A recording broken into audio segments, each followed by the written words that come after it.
Pituitary and hypothalamus के बारे में हमने कल की क्लास में थोड़ा सा डिस्कस किया था। पिट्यूटरी पढ़ा था, थोड़ा सा हाइपोथैलेमस पढ़ा था, लेकिन बच गया था कुछ पार्ट। और वो पार्ट कौन सा है?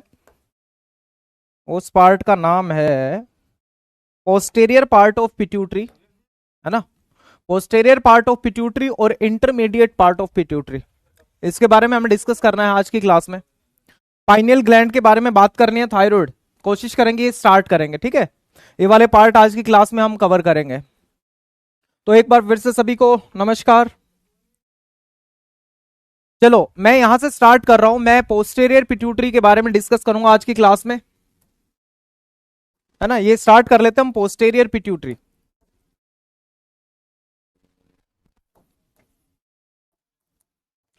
पोस्टेरियर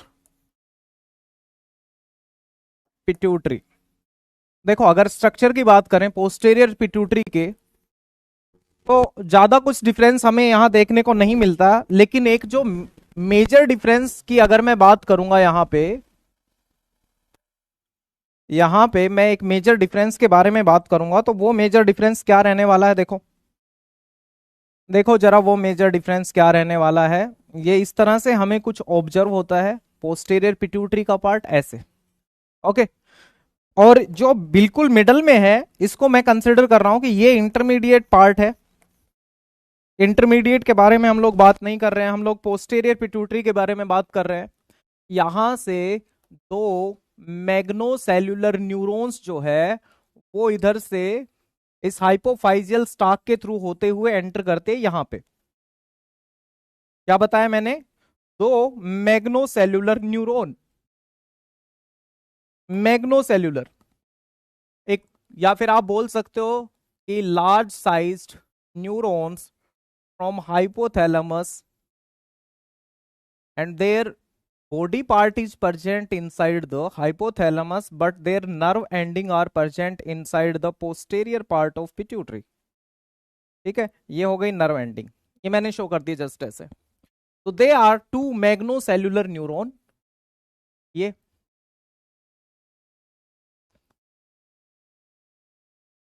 चलो अब मैं यहां पे इनके बारे में थोड़ी सी बातें बता दे रहा हूं आपको, जस्ट सिंपल सी बातें हैं कि इनकी जो सेल बॉडी है, ये जो दोनों है, ये इनकी क्या है? सेल बॉडी है ना।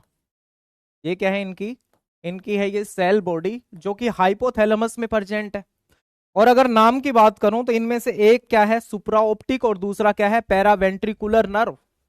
एक का नाम क्या है? सुप्रा ऑप्टिक। तो मैं कंसिडर कर ले रहा हूं कि भाई इसका नाम जो है वो क्या है? इसका नाम है सुप्रा ऑप्टिक नर्व, सुप्रा ऑप्टिक न्यूक्लियस या पैरावेंट्रिकुलर न्यूक्लियस, इनको न्यूक्लियस भी बोलते हैं ना। सुप्रा ऑप्टिक नर्व और न्यूक्लियस आप बोल सकते हो। और इसका नाम क्या है? पैरावेंट्रिकुलर न्यूक्लियस,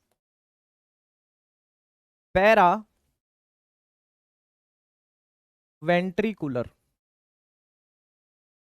तो पोस्टेरियर पिट्यूटरी के बारे में अगर हम लोग बात करें, तो पोस्टेरियर पिट्यूटरी में क्या है? To मैग्नोसेल्युलर, to मैग्नोसेल्युलर। मैग्नोसेल्युलर का मतलब आप सिंपल सा समझ सकते हो कि बड़े साइज की नर्व सेल्स प्रेजेंट होती। तो magnocellular nerves are present.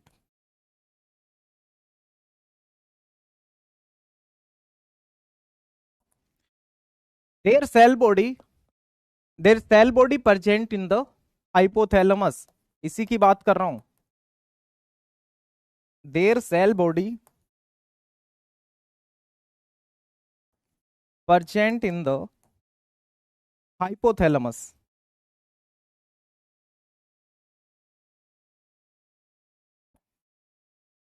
Cell body present कहां है? हाइपोथैलेमस में। और ये किसको क्रॉस करते हुए आ रही है? इसका नाम क्या है? Hypophyseal stock. हाइपोफाइजियल स्टाक, ये हाइपोफाइजियल स्टाक के थ्रू होते हुए इनकी जो नर्व एंडिंग है, जिनकी जो है नर्व एंडिंग, वो कहां प्रेजेंट है? There nerve ending present in the posterior part, in the posterior pituitary.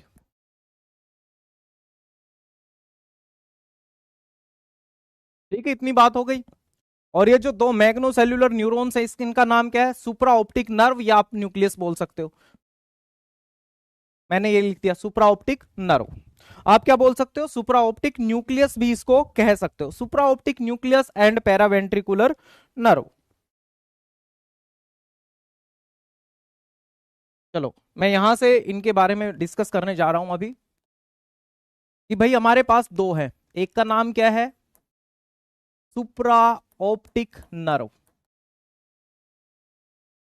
और दूसरी का नाम क्या है मेरे पास?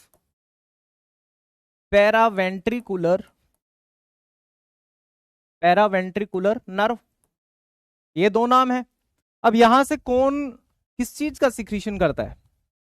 यहां पे किस पर्टिकुलर पार्ट का सिक्रीशन होता है? कौन सा हार्मोन जो है वो यहां से आता है? सुप्रा ऑप्टिक से कौन सा हार्मोन आएगा, और पैरावेंट्रिकुलर से कौन सा हार्मोन आएगा? बताओ। Supra optic ADH, paraventricular oxytocin. Yes. Okay बाद क्या आता है? ओ के बाद आता है पी, तो ओ से क्या? ऑक्सीटोसिन। ओ से क्या? ऑक्सीटोसिन। तो ऑक्सीटोसिन का पता चल गया, तो दूसरा बच गया हमारे पास सुप्रा ऑप्टिक नर्व। वहां से आएगा क्या? एडीएच। क्या आएगा? एडीएच। उसको क्या बोला जाता है? Anti diuretic hormone. और उसका साइंटिफिक नेम क्या है? The scientific name is vasopressin. Vasopressin इसका नेम क्या है? वैसोप्रेसिन इसका नाम है।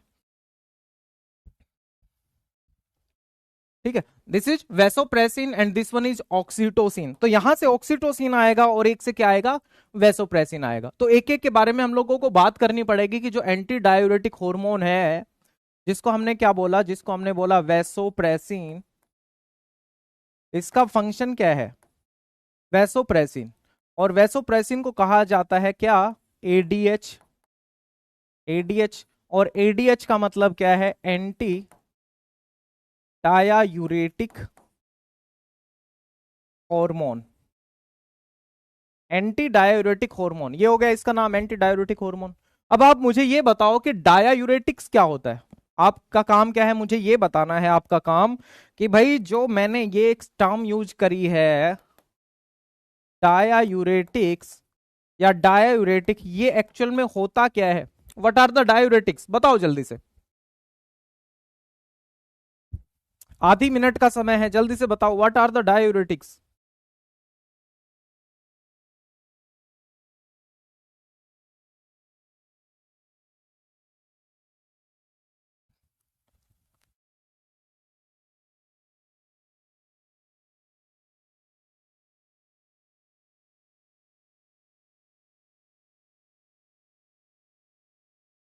मैंने पूछा है डायायूरेटिक्स।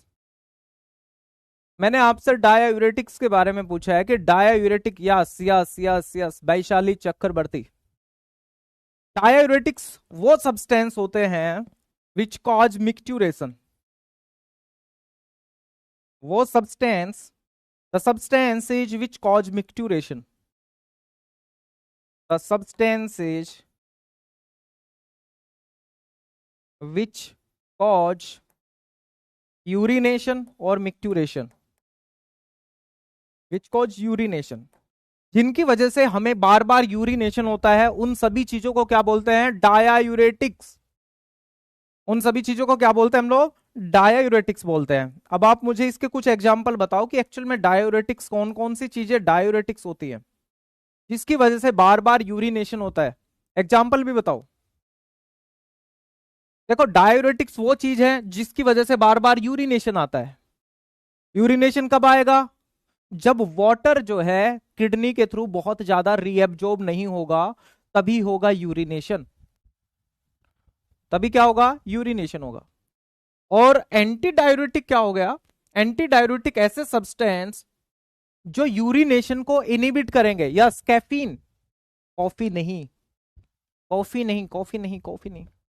कॉफी में जो कैफीन होता है that is responsible for micturition. Coffee हो गया। आप इनमें बता सकते हो, जो केमिकल सब्सटेंस है उसका नाम है कैफीन, और जो सब्सटेंस मैं पूछ रहा हूं दैट इज कॉफी। तो कॉफी और टी आप लिख सकते हो। कॉफी और टी। Coffee and T. और एंटी डायूरेटिक, एंटी का मतलब अगेंस्ट, डायूरेटिक मतलब ये वाले जो मिक्चुरेशन करते हैं, जिसकी वजह से यूरिनेशन आता है, दैट इज डायूरेटिक्स। और जिसकी वजह से यूरिनेशन रुक जाएगा वो क्या हो गया, एंटी डायूरेटिक। क्या हो गया वो, एंटी डायूरेटिक हो गया। चलो अब हम देखते हैं कि वैसोप्रेसिन जो है उसका काम क्या है और वो किस तरह से फंक्शन परफॉर्म करता है। तो वैसोप्रेसिन क्या है, वैसोप्रेसिन जो है that is responsible for reabsorption of water in the kidneys. ये किस बात के लिए रेस्पॉन्सिबल है, किडनीज के अंदर वाटर का रीएब्जॉर्प्शन के लिए रेस्पॉन्सिबल है एंटी डायूरेटिक हार्मोन। मान के चलो हमारे पास क्या हुई, स्वेटिंग, ठीक है, किसी पर्टिकुलर इंडिविजुअल को स्वेटिंग हुई जिसकी वजह से क्या हुआ, वाटर का लॉस हो गया, ठीक है। स्वेटिंग हुई, स्वेटिंग की वजह से क्या हुआ, स्वेटिंग की वजह से वाटर का लॉस हो गया। और अगर वाटर का लॉस हो गया उसकी वजह से क्या होगा, ब्लड का वॉल्यूम कम हो जाएगा, ठीक है। वाटर लॉस हुआ और क्या हुआ, ब्लड में ब्लड का वॉल्यूम कम हो गया, ब्लड का वॉल्यूम कम हो गया, एक्स्ट्रा सेल्यूलर फ्लूइड कम हो गया, ब्लड प्रेशर भी इस केस में क्या हो जाएगा, ब्लड प्रेशर भी कम हो जाएगा, एक्स्ट्रा सेल्यूलर फ्लूइड जो है वो भी क्या हो जाएगा, कम हो जाएगा। इट मीन जो ओस्मोलैरिटी है वो क्या होगी, अल्टीमेटली इस सारे केसेस में इन सभी का जो रिजल्टेंट आएगा कि भाई ये सारी की सारी चीजें हुई, स्वेटिंग की वजह से वाटर लॉस, ब्लड वॉल्यूम कम, ब्लड प्रेशर कम, एक्स्ट्रा सेल्यूलर फ्लूइड कम, इन सभी की वजह से हमें क्या देखने को मिलेगा कि जो ओस्मोलैरिटी है वो बढ़ जाएगी। ओस्मोलैरिटी क्या होगा, ओस्मोलैरिटी विल बी इंक्रीज्ड,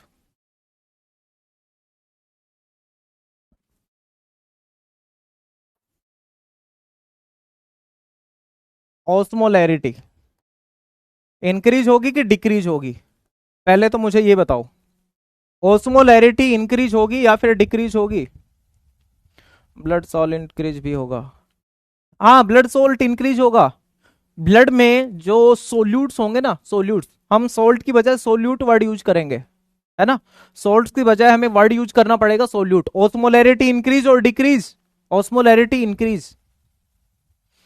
अब अगर ओस्मोलैरिटी इंक्रीज का मतलब क्या होता है मुझे ये बताओ, कोई फ्लूइड है और उस फ्लूइड में ओस्मोलैरिटी इंक्रीज हुई, उस बात का मतलब क्या होगा, what is the meaning of increase in osmolarity. कोई मुझे एक प्रॉपर वर्ड में या एक प्रॉपर 2-3 वर्ड्स में बताए कि ओस्मोलैरिटी बढ़ने का मतलब क्या होता है, आप कैसे कैसे समझते हो कि ओस्मोलैरिटी बढ़ी है।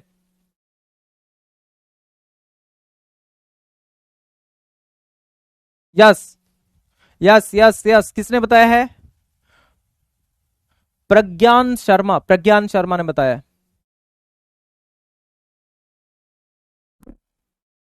व्हाट इज ओस्मोलैरिटी, ओस्मोलैरिटी आती है बहुत छोटी क्लासेस में आती है, तो ओस्मोलैरिटी आपको खुद से पढ़ना पड़ेगा कि व्हाट इज ओस्मोलैरिटी। ये इन्होंने बहुत अच्छा काम किया है, जो पीपीटी बनाई है ना इसमें होमवर्क इन्होंने ऐड कर दिया, तो बहुत अच्छा काम किया है। अब ये तुम्हारे लिए होमवर्क हो गया कि ओस्मोलैरिटी क्या होती है, कल मेरे को बताओगे व्हाट इज ओस्मोलैरिटी। विनीत गलत बता रहे हो, विनीत। ओस्मोलैरिटी का मतलब यह होता है कि किसी सोल्यूट में, किसी सॉल्यूशन में सोल्यूट की कंसंट्रेशन बढ़ जाना। आप लोग क्या बोलते हो कि वाटर का मूवमेंट किधर से किधर होता है, वाटर का मूवमेंट किधर से किधर होता है, ओस्मोलैरिटी की फॉर्म में कोई पूछे तो क्लास 11th के, क्लास 11th के एनसीईआरटी का जो चैप्टर है जहां से प्लांट फिजियोलॉजी स्टार्ट होती है वहां पे वाटर का रिलेशनशिप आता है, और ये बहुत जरूरी है पढ़ना। अगर आपको बॉटनी पढ़नी है तो, बॉटनी नहीं कुछ भी पढ़ना है तो ओस्मोलैरिटी पता ही होना चाहिए। मैं एक सिंपल सी मीनिंग यहां पे लिख देता हूं कि सोल्ट्स का जो कंसंट्रेशन है, सोल्ट्स का कंसंट्रेशन वो इंक्रीज हो गया है ना। ओस्मोलैरिटी इंक्रीज का सिंपल सा मतलब ये है कि यहां पे सोल्ट्स का कंसंट्रेशन जो है वो बढ़ गया है।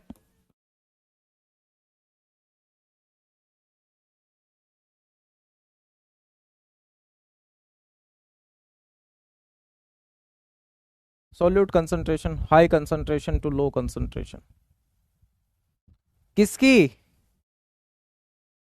ये चीज आज तुम्हें क्लियर होनी चाहिए। हाई कंसंट्रेशन किसके हाई कंसंट्रेशन से? मैंने वाटर का मूवमेंट पूछा है तुम्हें। जहां पे लो कंसंट्रेशन होगा सोल्यूट का, वहां से सोल्यूट के हाई कंसंट्रेशन की तरफ वाटर का मूवमेंट होगा। समझ में आ गई? अब हम यहां पे पढ़ रहे हैं एंटी डायूरेटिक हार्मोन। वापस आ जाओ अपने टॉपिक के ऊपर, वापस से टॉपिक के ऊपर तुरंत आ जाओ भाई, वापस से तुरंत टॉपिक के ऊपर आ जाओ। ये जो ओस्मोलैरिटी बढ़ी हुई है इसको डिटेक्ट कर लिया जाएगा। It is detected, it is detected by hypothalamus.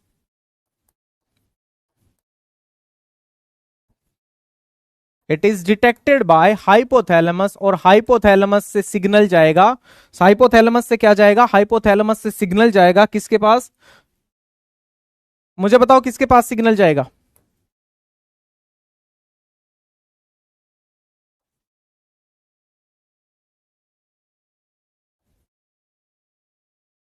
मैं या तो ये लिखूं या मैं ये लिखूं पोस्टेरियर पिट्यूटरी, एक ही बात है।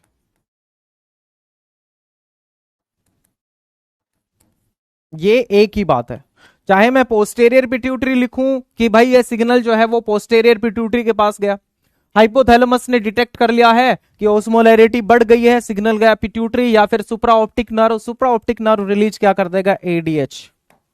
ADH anti diuretic hormone. अब एडीएच क्या करेगा? एडीएच जो लोअर पार्ट्स हैं हमारे, किसके? किडनी के, जो किडनी में नेफ्रॉन्स हैं, नेफ्रॉन्स के लोअर पार्ट, किडनी में नेफ्रॉन्स और नेफ्रॉन्स के लोअर पार्ट्स। अब लोअर पार्ट से आपका मतलब क्या है? लोअर पार्ट से मतलब ये है कि मान के चलो कि ये मैं एक नेफ्रॉन के लेटरल स्ट्रक्चर बना रहा हूं, लेटरल मतलब बाद वाले स्ट्रक्चर में यहां पे बना रहा हूं, ठीक है। इसको मैं बोल रहा हूं distal convoluted tubule, this is distal convoluted tubule. और इसको क्या बोलेंगे? Cortical collecting tubule. और इसको क्या बोलेंगे? Medullary collecting tubule. कोर्टिकल क्योंकि ये कोर्टेक्स वाले एरिया में प्रेजेंट है, इसको बोलेंगे मेडुलरी कलेक्टिंग ट्यूब्यूल क्योंकि ये मेडुला के एरिया में है। यहां से क्या होगा? देखो ये तीन पार्ट जो हैं ये सेंस करेंगे।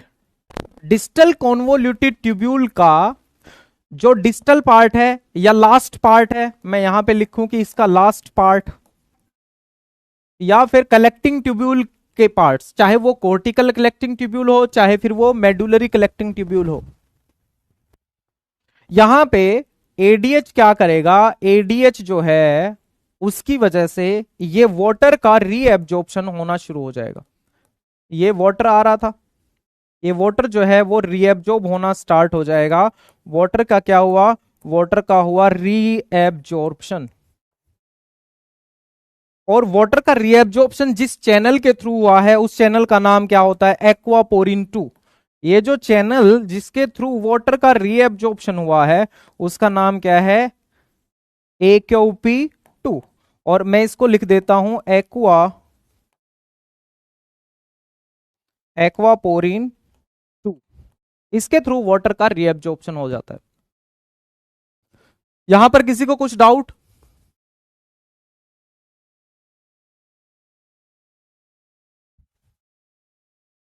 तो मैंने क्या बोला? इन परजेंस ऑफ एडीएच, आप क्या लिख सकते हो? In presence of ADH the reabsorption of water, मैं यहां पे लिख रहा हूं जो स्टेटमेंट मुझे लिखना है, आप इसके नीचे भी लिख सकते हो। In presence of ADH, in presence of ADH the distal part of, the distal parts of nephron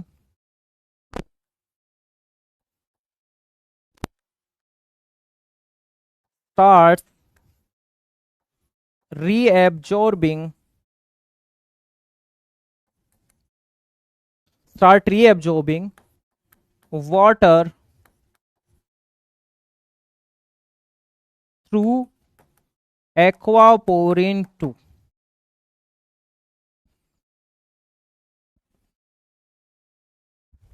aquaporin सिर्फ कलेक्टिंग डक्ट में प्रेजेंट होता, पूछ रहे हो कि बता रहे हो?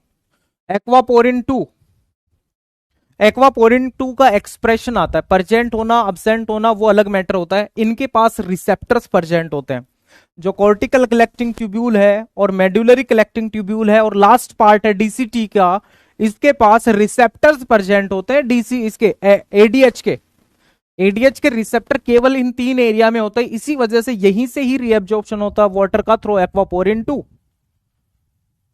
अब बात समझ में आ गई? ये जो चीजें चल रही है ना यहां पे, आप जो भी पढ़ने वाले हो वो आपके इन फ्यूचर काम आएंगे, आपकी सीएसआईआर नेट की प्रिपरेशन में काम आएंगे, आपकी मास्टर्स में काम आएंगे। ठीक है, तो अगर आपसे कोई पूछे कि पोस्टेरियर पार्ट में ही क्यों एडीएच के थ्रू, एडीएच की वजह से एक्वापोरिन के थ्रू वाटर का एब्जॉर्प्शन क्यों होता है केवल इन्हीं पार्ट में, क्योंकि इन्हीं पार्ट के अंदर क्या प्रेजेंट होते हैं, the receptors for ADH are present only in these parts only. receptor for ADH are present in the last these parts of a nephron, that's why यही रेस्पॉन्ड करेंगे एडीएच की प्रेजेंस में, यही वाले रेस्पॉन्ड करेंगे, ये पार्ट और ये पार्ट। और मैं आपको यहां पे भी शो कर दे रहा हूं क्योंकि अरे ये क्या हो गया, फिर आपको डाउट आ जाएगा ना, आपको फिर नहीं तो डाउट आ जाएगा। मैं यहां पे शो कर रहा हूं कि भाई ये भी क्या है, एक्वापोरिन। ये एक्चुअल में सेल के ऊपर एक्सप्रेस होगा, कहां पे, सेल के ऊपर एक्सप्रेस होगा। अगर कहीं आप समझो कि यही सेल है इसके थ्रू एब्जॉर्ब हो जाएगा, ऐसा नहीं। जैसे कि ये मान के चलो ये सेल है, ठीक है, यहां पे सेल्स की लाइनिंग होगी इस तरह से, ये सेल्स की तो लाइनिंग होगी, और सेल्स की जो लाइनिंग होगी उसके इस लाइन पे ऊपर ये एक्वापोरिन 2 का एब्जॉर्प्शन आएगा, AQP2, और ये फिर यहां से वाटर का रीएब्जॉर्प्शन होगा सेल के थ्रू। भैया अभी मैं क्या बता रहा हूं, एक्वापोरिन जो है वो इन पार्ट्स पे प्रेजेंट नहीं होते, इन पार्ट्स के ऊपर जो सेल्स होती हैं उन सेल्स पे प्रेजेंट होते हैं। एक्वापोरिन का प्रेजेंट होना या ना होना मैटर नहीं करता है, एडीएच का रिसेप्टर कहां कहां पे प्रेजेंट है वो होना मैटर करता है। मैंने बोला कि एडीएच का रिसेप्टर इस पार्ट पे, इस पार्ट पे और इस पार्ट पे प्रेजेंट होता है। ठीक है, यहां से अब किसी को कुछ डाउट, इस पार्ट से अब किसी को कुछ डाउट है तो बताओ।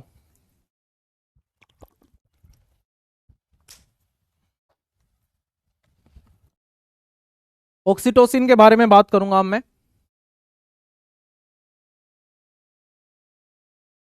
Pineal gland, okay.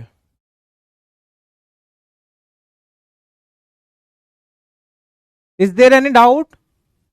किसी को कुछ डाउट है तो बताओ, अदरवाइज फिर मैं आगे चलूंगा। भाई आपका जो रेस्पॉन्स है वो मैटर करता है मेरे लिए। डीसीटी बताओ भाई, इसको दीक्षा को क्या है, डीसीटी क्या होता है बताओ उसको, कमेंट में लिख के दो उसको डीसीटी क्या होता है। इसलिए मेरे को सभी सारे स्टूडेंट्स को ये बोलना है कि भाई एनसीईआरटी एक बार पढ़ लेना, ठीक है। एनसीईआरटी सारे स्टूडेंट्स लेके बैठेंगे, जब भी आपकी ड्यूरिंग पूरी प्रिपरेशन के टाइम पे एनसीईआरटी सभी लेकर के बैठेंगे। चलो अब आगे की बात करते हैं। अब आगे की बात क्या है, आगे की बात हम करेंगे ऑक्सीटोसिन के बारे में। ये हमारा हार्मोन है क्या, ऑक्सीटोसिन। ऑक्सीटोसिन के बारे में जो बातें हैं वो बोलना शुरू करो। देखो एक चीज और यहां पे एक पार्ट और भी आता है कि भाई हमने ये तो बात कर ली कि ये जो हार्मोन है एडीएच और ऑक्सीटोसिन, तो ये दोनों का नेचर कैसा होता है, ये पेप्टाइड जो है वो किस तरह के पेप्टाइड होते हैं, विच काइंड ऑफ पेप्टाइड। ये दोनों के दोनों कैसे हैं, ये दोनों एडीएच एंड ऑक्सीटोसिन, क्या, एडीएच, एडीएच एंड ऑक्सीटोसिन दोनों मिलके बने होते हैं 9 अमाइनो एसिड से, एडीएच एंड ऑक्सीटोसिन, ऑक्सीटोसिन ये 9 अमाइनो एसिड के क्या होते हैं, पेप्टाइड्स होते हैं। They are 9 amino acid peptides, और इनको हम लोग नैनो पेप्टाइड्स भी कह सकते हैं।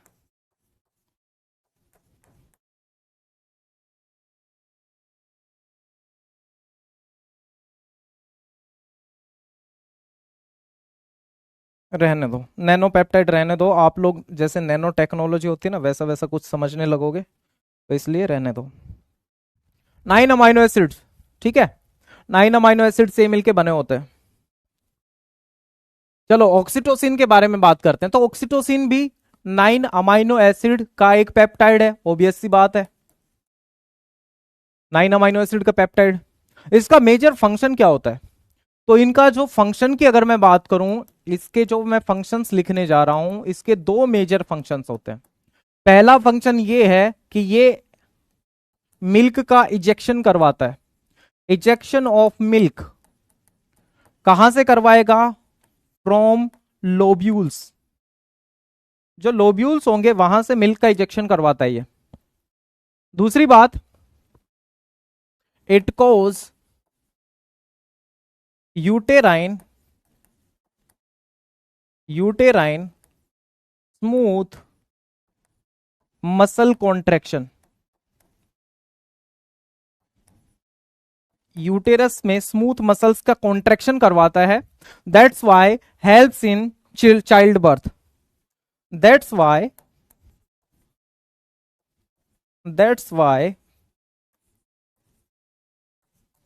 Helps in child birth. Child birth में हेल्प करता है ये, चाइल्ड बर्थ में हेल्प करता है। और ये जो हार्मोन है, it is one of the most illegally used hormones in kettles. It is illegally used hormones in cattles।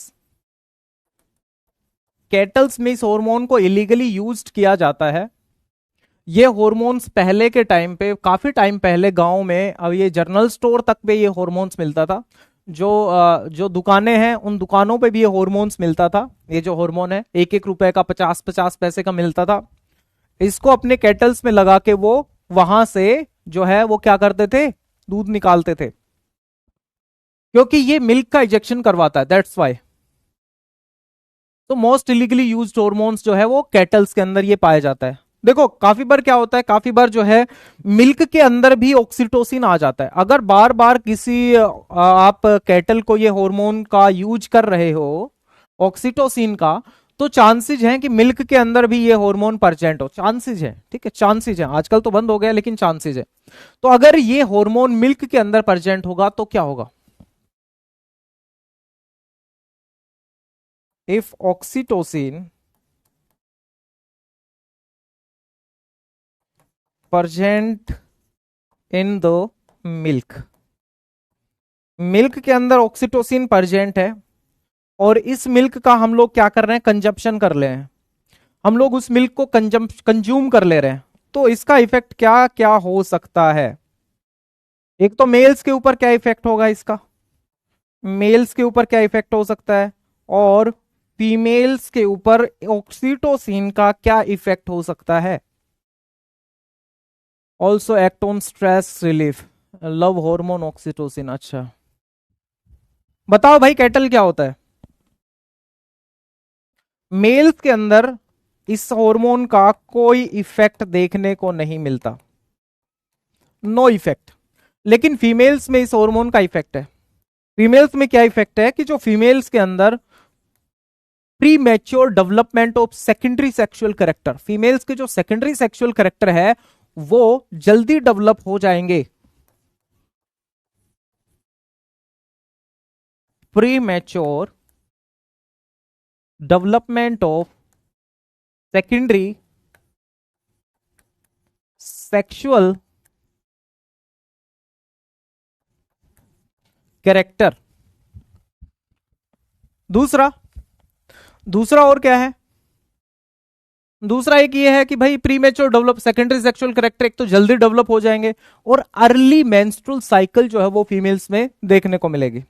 Okay, ये हार्मफुल इफेक्ट है ऑक्सीटोसिन के फीमेल्स के ऊपर। एक तो pre mature development of secondary sexual character, और दूसरा क्या है भाई, दूसरा जो है वो क्या है, अर्ली मेंस्ट्रुअल साइकिल।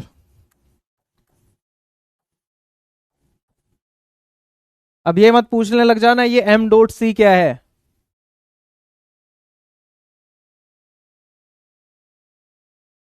अरे भैया इजेक्शन बोला है, ejection of milk, ejection and ejaculation अलग अलग चीजें होती है।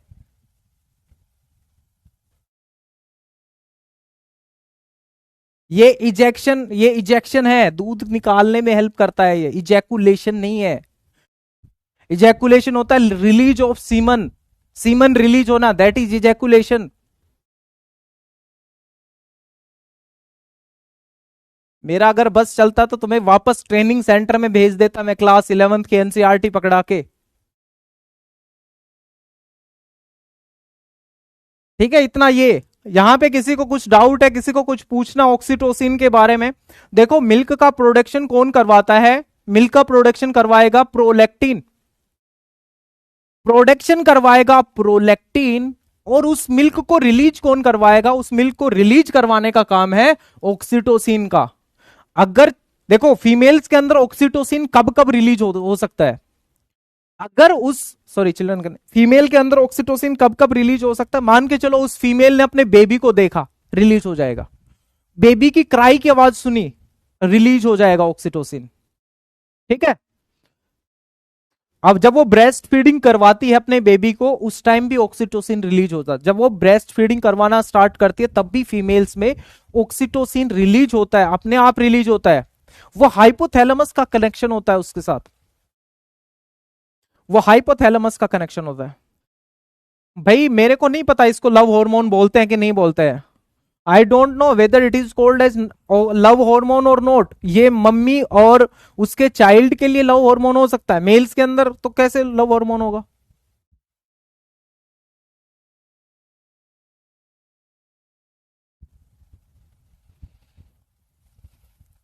देखकर कैसे रिलीज होगा? देखो अब वो बात है ना, देखो सारी चीजें ना न्यूरॉन्स और नर्व के थ्रू कंडक्ट होती है। हमारा जो आंखें हैं वो क्या है?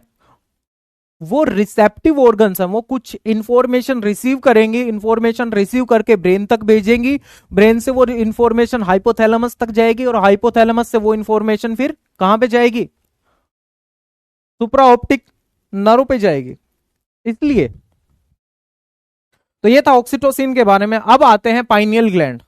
पाइनियल ग्लैंड, सॉरी पाइनियल से पहले हम लोगों को इंटरमीडिएट पिट्यूटरी देखना पड़ेगा भाई। पाइनियल अभी जो है उससे पहले हमें क्या देखना पड़ेगा? Intermediate pituitary. यहां तक सब क्लियर है सभी को? चलो मैं यहां पे एड ऑन कर देता हूं इंटरमीडिएट लोब ऑफ पिट्यूटरी। इसको पार्स इंटरमीडिया भी कहा जाता है, और आप इसको बिल्कुल सिंपल टर्म में इंटरमीडिएट लोब ऑफ पिट्यूटरी कह सकते हैं। Intermediate lobe of pituitary, intermediate lobe of pituitary. क्या बोल रहे हो? क्या कहा जा रहा है?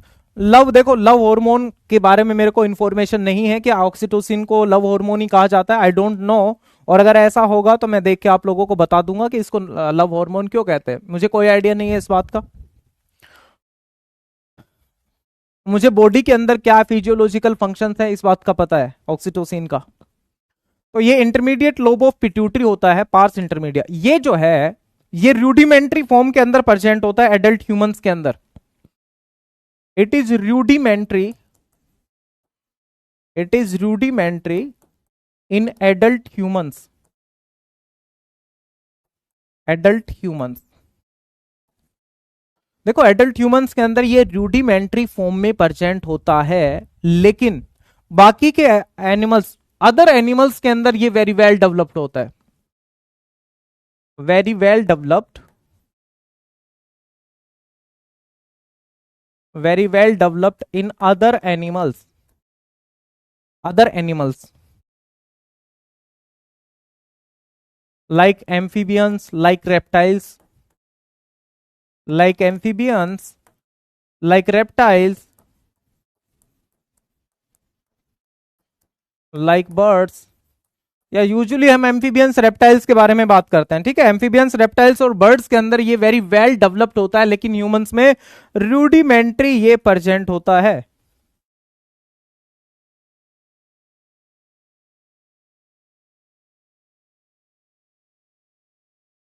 ये रूडिमेंट्री फॉर्म में प्रेजेंट होता है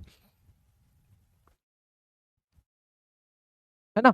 अब ये पूछेंगे व्हाट इज रूडिमेंट्री। हाँ, अरे रूडिमेंट्री का मतलब वेस्टिजियल ही होता है। रूडिमेंट्री का मतलब जो है वो वेस्टिजियल टाइप ही होता है, लाइक वेस्टिजियल। आप ये बोल सकते हो कि it is not very well developed, है ना।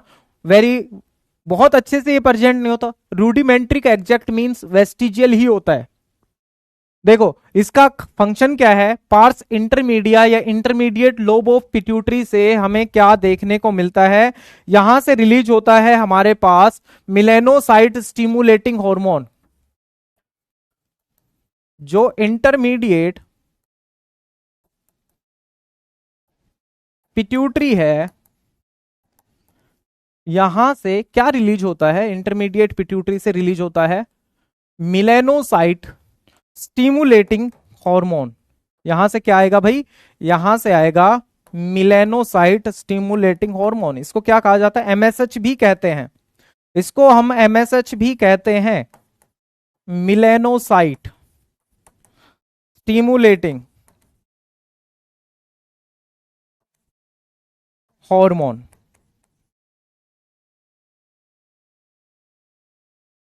और जो मिलेनोसाइट स्टिमुलेटिंग हार्मोन है MSH, it can be, MSH जो है वो हो सकता है अल्फा एमएसएच, ये हो सकता है बीटा एमएसएच, और ये हो सकता है गामा एमएसएच। तो गामा एस एमएसएच जो है दैट इज प्रीडोमिनेटली, और हम ये कह सकते हैं it is predominant, it is predominant, it is predominant. अब इससे मतलब ये हो सकता है कि इनमें से जो गामा एमएसएच है ये मेन है। आप ये बोल सकते हो कि ये मेन है, मेन फंक्शन इसी का ही आएगा, गामा एमएसएच का। रूडिमेंट्री का मतलब है कि ये बहुत अच्छी तरह से डेवलप्ड फॉर्म में प्रेजेंट नहीं होता है। Dopamine is happiness hormone, dopamine is happiness hormone. तो ये यहां पे मिलेनोसाइट स्टिमुलेटिंग हार्मोन में भी gamma melanocyte stimulating hormone main होता है। अब ये करता क्या है, एमएसएच क्या करता है, देखो एमएसएच का मतलब क्या होता है, मिलेनोसाइट स्टिमुलेटिंग हार्मोन। क्या करेगा, सिंपल सी बात है, हमारे पास है क्या, स्किन, स्किन में प्रेजेंट है सेल, सेल का नाम क्या है, मिलेनोसाइट, सेल का नाम क्या है, मिलेनोसाइट सेल, ठीक है, मिलेनोसाइट, ये मिलेनोसाइट सेल है, स्किन में प्रेजेंट है। मिलेनोसाइट स्टिमुलेटिंग हार्मोन क्या करेगा, ये स्टिमुलेट कर देगा किसको, मिलेनोसाइट को। मिलेनोसाइट थी ये हमारी सेल, ये क्या हो गई, एक्टिवेट हो गई, ये क्या हो गई, एक्टिवेट हो गई। मिलेनोसाइट सेल जो है दैट गेट्स एक्टिवेटेड। अब इस सेल के अंदर क्या होगा, ये जो सेल है इस सेल के अंदर क्या होगा, इस सेल के अंदर मैं यहां पे शो कर रहा हूं, मान के चलो ये हमारे पास सेल थी, ये है मिलेनोसाइट, ये वो सेल है जो स्किन में प्रेजेंट है जिसका नाम क्या है, मिलेनोसाइट। इस मिलेनोसाइट में अमाइनो एसिड प्रेजेंट होगा टाइरोसिन, यहां पे अमाइनो एसिड क्या होगा, टाइरोसिन, और टाइरोसिन जो है that will converted into melanin. ये किस में कन्वर्ट हो जाएगा, मिलेनिन में। एक्चुअल में क्या होता है, एक्चुअल में जब एमएसएच आता है, इसको जब एक्टिवेट करता है तो ये एक एंजाइम को एक्टिवेट करता है जिसका नाम क्या होता है, टाइरोसिनेज। एंजाइम का नाम क्या होता है, टाइरोसिनेज। टाइरोसिनेज जो है वो कन्वर्ट करता है टायरोसिन अमाइनो एसिड को, किसके अंदर कन्वर्ट करता है, वो मिलेनिन के अंदर कन्वर्ट करता है। और मिलेनिन एक्चुअल में क्या होता है, मिलेनिन जो है वो कलर सब्सटेंस है जो कि स्किन को कलर देता है। बात समझ में आई, जैसे ही एमएसएच आएगा, एमएसएच क्या करवाएगा, इस मिलेनोसाइट को एक्टिवेट करवाएगा। और एक्टिवेट होने का मतलब क्या है कि इस मिलेनोसाइट में ये टायरोसिनेज एंजाइम एक्टिवेट हो जाएगा, ये टायरोसिन को कन्वर्ट कर देगा मिलेनिन, मिलेनिन आ जाएगा सेल से बाहर। या आप ये बोलो कि मिलेनिन का प्रोडक्शन बढ़वा देगा। मैं यहां पे इतना ही लिख रहा हूं क्योंकि मैं अगर इससे ज्यादा लिखूंगा आप हो जाओगे कंफ्यूज, तो इसलिए मैंने इतना ही पार्ट लिखा है कि भाई यहां मिलेनिन का प्रोडक्शन हो जाएगा। मिलेनिन क्या है, मिलेनिन एक तो ये स्किन को कलर प्रोवाइड करता है, और मिलेनिन का और फंक्शन क्या बताओ,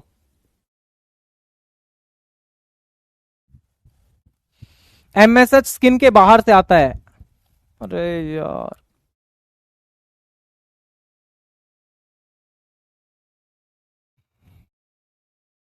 कैसे कैसे सवाल पूछ रहे हो बेवकूफो, क्यों तंग कर रहे हो मुझे।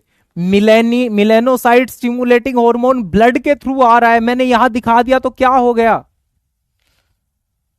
थोड़ा सा दिमाग खुद का भी चला लिया करो।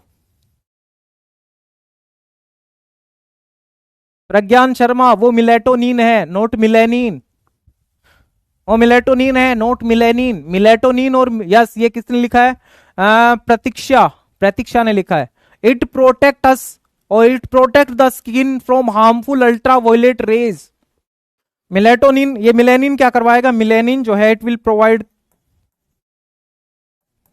Provide pigment to the skin. Skin को ये पिगमेंट प्रोवाइड करेगा, और क्या करेगा ये प्रोटेक्ट करेगा। It will protect the skin from harmful ultraviolet raise, ultraviolet rays से प्रोटेक्ट करेगा। ठीक है, मेजर फंक्शन ये हो गए। और अगर किसी इंडिविजुअल में ज्यादा मिलेनिन प्रोड्यूस हो गया तो हम उस कंडीशन को क्या कहेंगे? उस कंडीशन को क्या कहेंगे? या कैंसर से भी बचाएगा? ये मेरे से किसने पूछा था? जल्दी से नाम बताओ अपना, जिसने पूछा था कि ये मिलेनोसाइट स्टिमुलेटिंग हार्मोन बाहर से आएगा क्या? बाहर ये पैदा होता है क्या? कौन था वो, जल्दी बताओ। ये आया ब्लड के थ्रू, मैंने इधर से शो किया है क्योंकि उधर जगह है शो करने के, नीचे मुझे कुछ और लिखना है। ये आया स्किन में, अब यहां लिख दे रहा हूं ब्लड के थ्रू आया, ये लिख दिया ब्लड, ब्लड के थ्रू ये आया क्या? Melanocyte stimulating hormone. अब तुम खुश हो?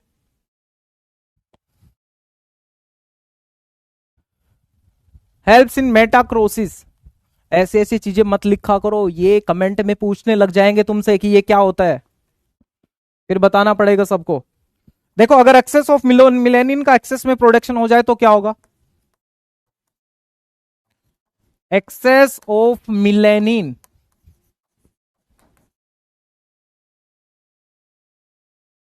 मिलेनिन का एक्सेस में प्रोडक्शन, उसको क्या बोलेंगे? उस that is known as melanism. Excess of melanin, the condition is known as melanism. The condition is known as melanism. और अगर ये परजेंट ही ना हो तो फिर हाइपर पिगमेंट को बोलते हैं मिलेनिज्म।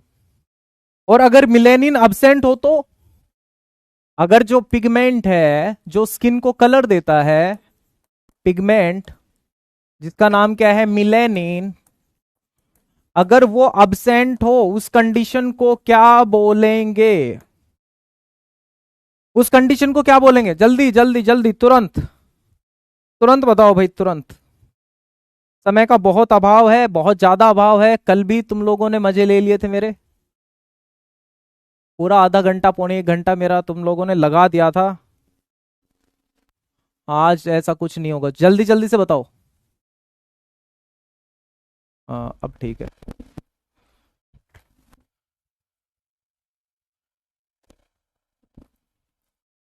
अगर ये मिलेनिन पिगमेंट अब्सेंट होगा, the condition is known as albinism. Albinism पढ़ा है कभी? Albinism, yes. किसने लिखा है? अविताप माना।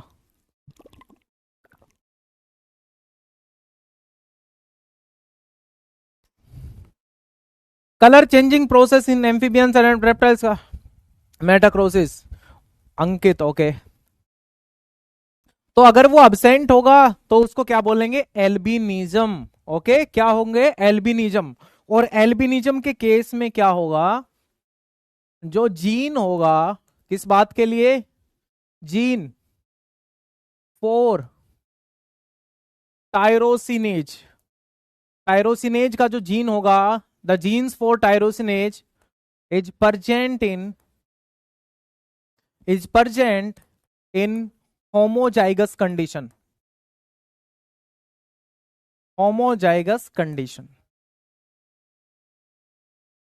ठीक है, तो टायरोसिनेज का जो जीन होगा वो किस कंडीशन में प्रेजेंट होगा? होमोजाइगस कंडीशन में।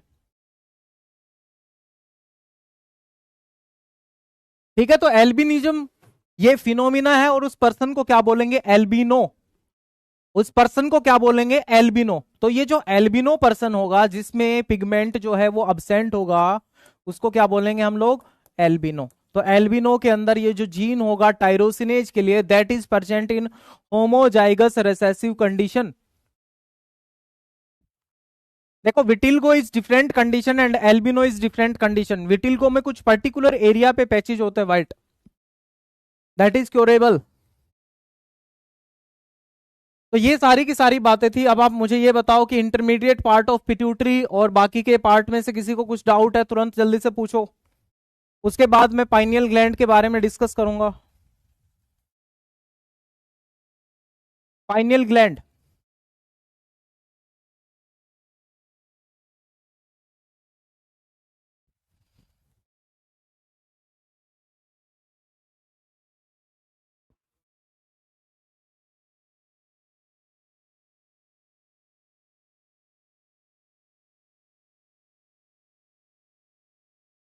हाँ, ये अपनी है जो आदतें हैं ना वो सुधार लो। लास्ट वाला समझ नहीं आया, ये बता दो वो बता दो।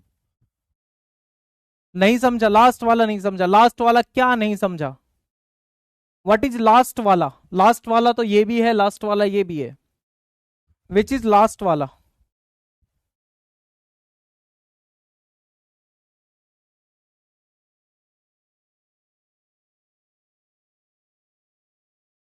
सर, ग्रोथ हार्मोन के बाद नहीं पढ़ाना क्या एंटेरियर? ग्रोथ हार्मोन के बाद कुछ नहीं पढ़ाना एंटेरियर पिट्यूटरी में। अरे ये सारी की सारी चीजें आ जाएंगी, आगे आ जाएंगी। एल एच आएगा, एल एच और FSH आएगा वहां पे रिप्रोडक्टिव सिस्टम में। गोनेडोट्रोपिन रिलीजिंग हार्मोन भी आएगा रिप्रोडक्टिव सिस्टम में। थायराइड स्टिमुलेटिंग हार्मोन आएगा थायराइड में।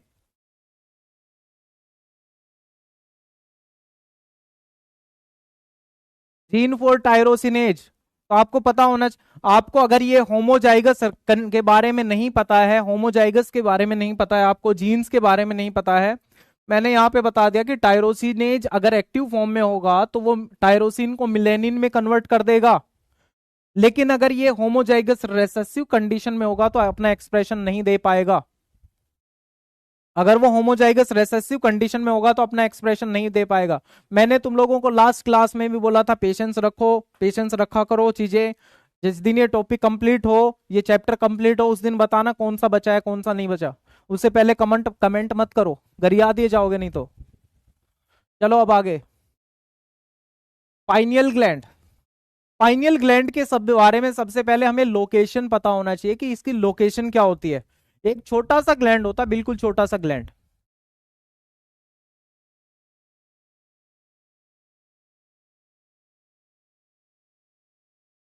Pineal gland. ठीक है, चलो। पाइनियल ग्लैंड जो है,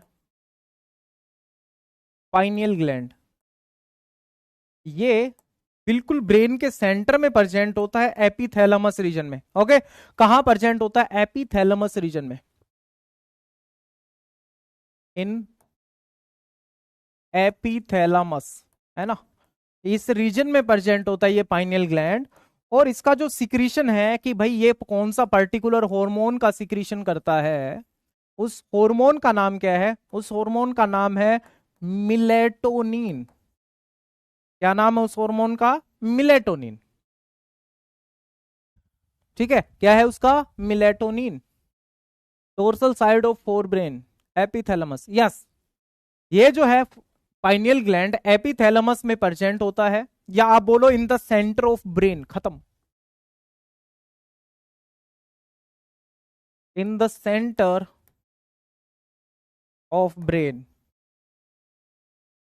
या फिर आप बोलो कि in the centre of head, head के सेंटर में, इनमें से कोई भी बोलो।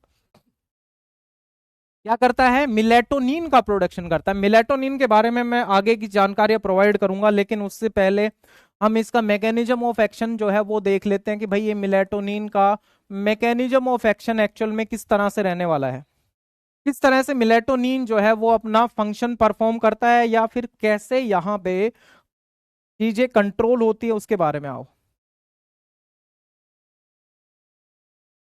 ठीक है, मैंने ये बना दिया, मैंने ये बना दिया है, ये टेढ़ा है।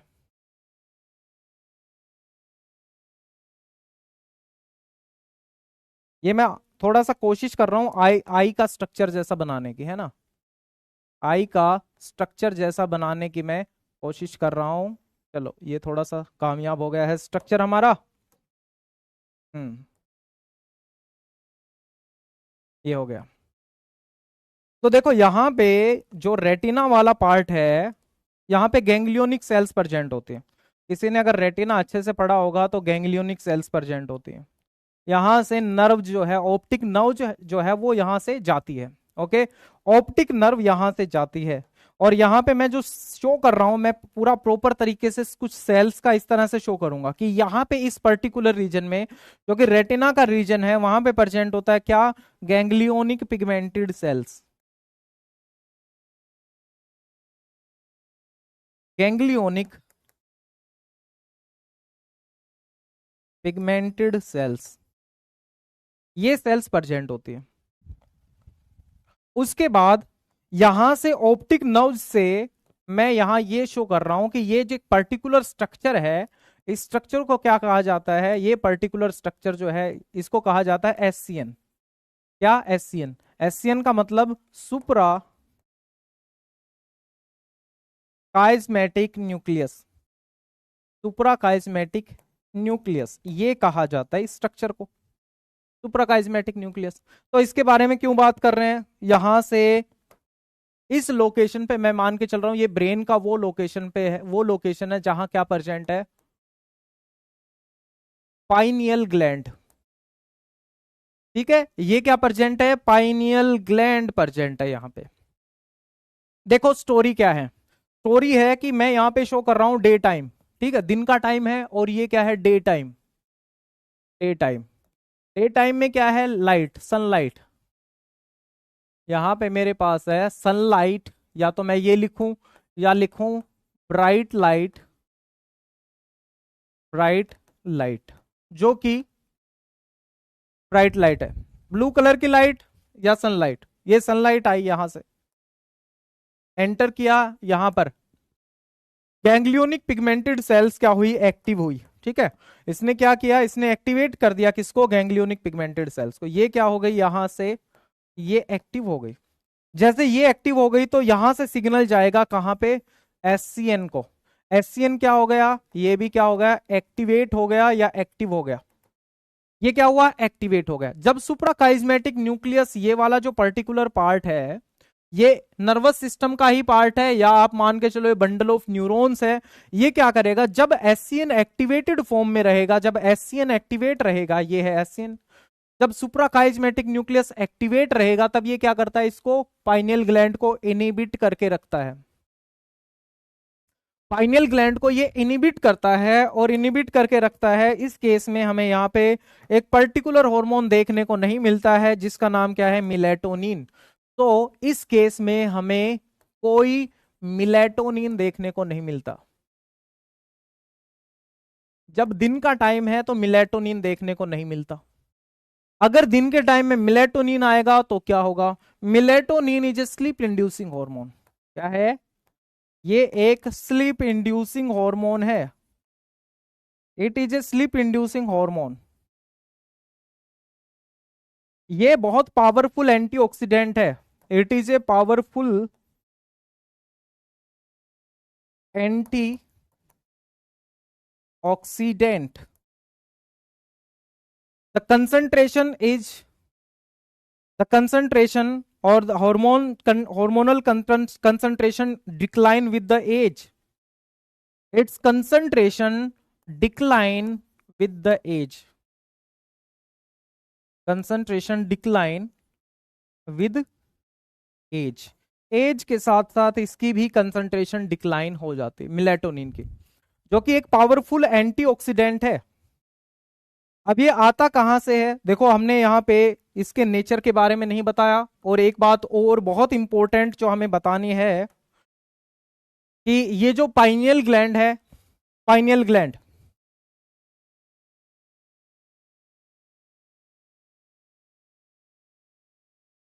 या हम बोले कि मिलेटोनिन, या तो मिलेटोनिन बोल दे या पाइनियल ग्लैंड बोल दे, है ना, इनमें से कुछ भी, किसी को भी बोल सकते हैं हम लोग। तो ये जो ग्लैंड है या फिर मिलेटोनिन है, it provide us day night cycle, it provide day night cycle, जिसको हम सिर्केडियन रिदम बोलते हैं। इट प्रोवाइड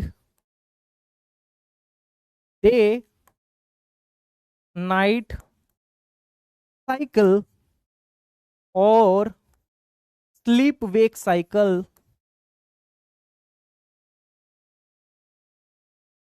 और सिर्केडियन रिदम।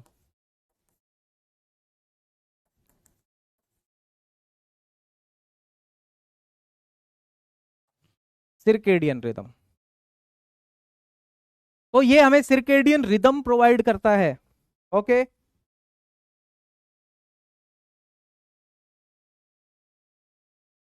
और क्या फंक्शन हो गया, it also regulate menstrual cycle in females, it also regulate menstrual cycle in females, तो फीमेल्स के अंदर ये मेंस्ट्रुअल साइकिल को भी रेगुलेट करता है। और ये जो पार्ट है जिसको हमने सुप्रा काइजमेटिक न्यूक्लियस कहा है, इस पार्ट को के लिए भी एक दूसरा नाम है, इसको कहा जाता है biological clock of body, also called biological clock of the body. तो हम इसको बॉडी का बायोलॉजिकल क्लोक भी कहते हैं, एससीएन को, supra chiasmatic nucleus is also called as biological clock of body.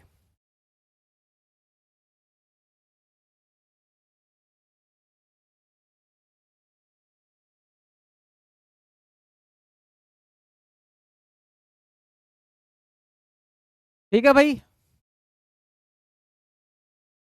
Temperature को रेगुलेट करता है हाइपोथैलेमस, टेम्परेचर को हाइपोथैलेमस रेगुलेट करता है। कंफ्यूज मत हो, मेरे को भी कंफ्यूज मत करो। और बताओ, कुछ और कहना चाहते हो? हाँ, yes, yes yes yes yes. हाँ, तुम लोगों ने पूछा नहीं कि ये कैसा हार्मोन है, किस तरह का हार्मोन है, क्या पेप्टाइड हार्मोन है या कैसा हार्मोन है। तो मिलेटोनिन जो है बनता है वो किससे बनता है, मिलेटोनिन इज ट्रिप्टोफैन,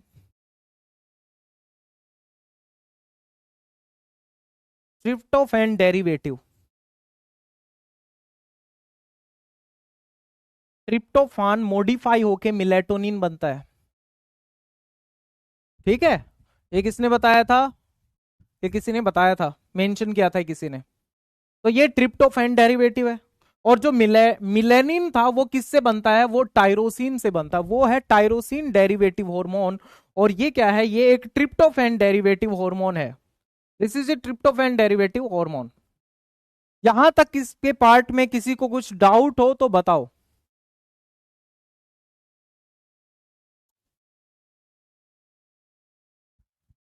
यहां तक के पार्ट में किसी को कुछ डाउट हो तो बताओ।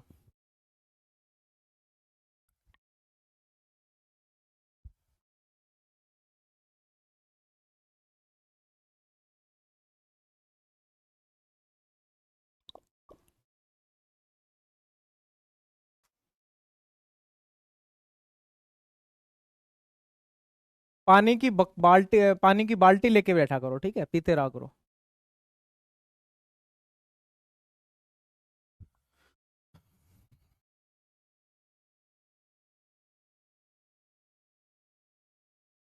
एंटीगोनेडल का जिक्र करेंगे हम लोग। अरे यार, ये तो मैं इसमें पढ़ा लेता। एंटीगोनेडल का हम लोग जिक्र करेंगे, कब करेंगे एंटीगोनेडल का जिक्र, जब हम गोनेड्स के बारे में पढ़ेंगे उस टाइम पे जिक्र करेंगे एंटीगोनेडल का। देखो चीजें सारी क्लियर होती चली जाएंगी, अभी टेंशन मत करो। वेट, एंटीगोनेडल हार्मोन है वही है ना? अच्छा मेरे को ये बताओ फिर, एंटीगोनेडल होता क्या है? What is antigonadal? बताओ, फिर मैं सारी चीजें क्लियर कर दूंगा। एंटीगोनेडल क्या होता है बताओ जरा।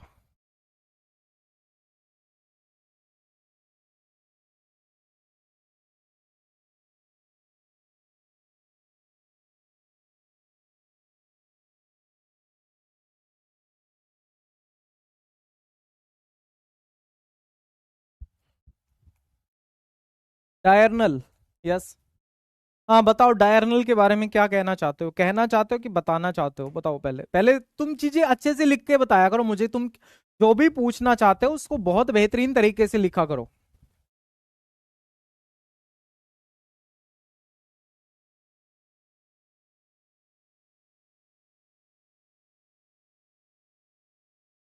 Inhibition of gonad hormone production. तो इस ये क्यों गोनेड का हार्मोन को प्रोडक्शन को रोकेगा?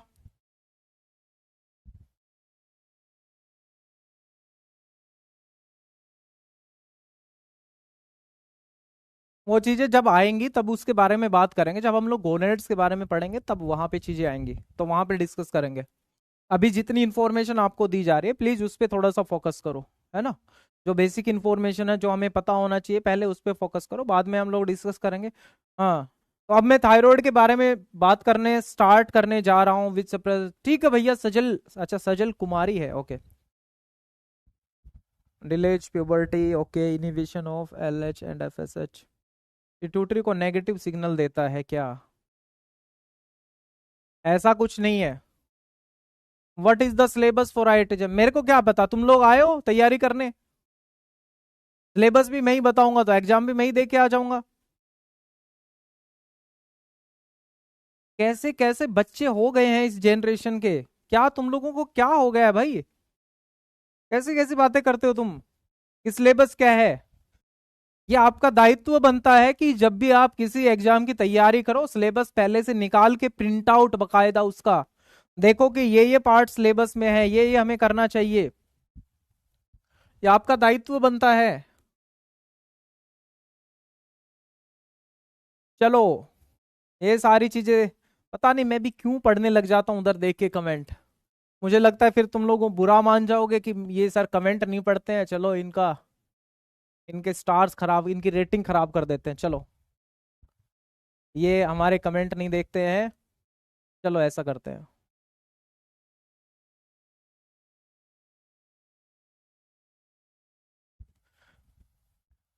देखो चीजें पूछना अच्छी बात है, और ये जो चीजें तुम लोग पूछ रहे हो, मैं सीरियसली बोल रहा हूँ, ये बहुत गलत चीज पूछ रहे हो आप मुझसे।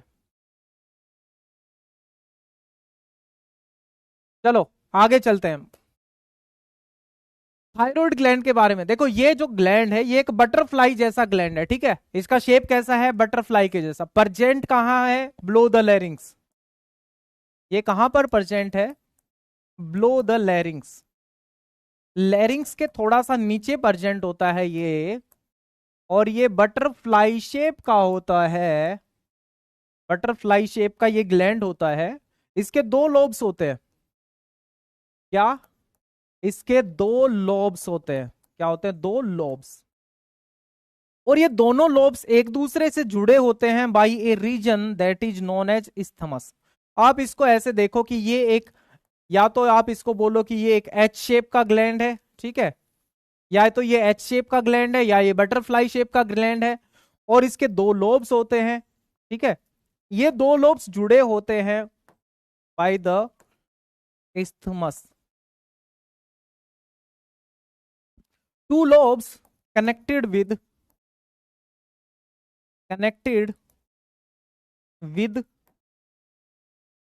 isthmus. ये isthmus से जुड़े हुए होते हैं। लैरिंग्स के थोड़ा नीचे प्रेजेंट होते हैं, एंटेरियर साइड के ऊपर प्रेजेंट होते हैं, ओके? एंटेरियर साइड पे प्रेजेंट होता है। और इनका मेजर सिक्रीशंस क्या होता है? मेजर सिक्रीशंस होता है इनका T3 and T4। Major secretion क्या है, T3 एंड T4। चलो अब इनके बारे में बातें कर लेते हैं कि भाई ये एक्टिव कैसे होता है, क्या इनकी स्टोरी होती है। जब हाइपोथैलेमस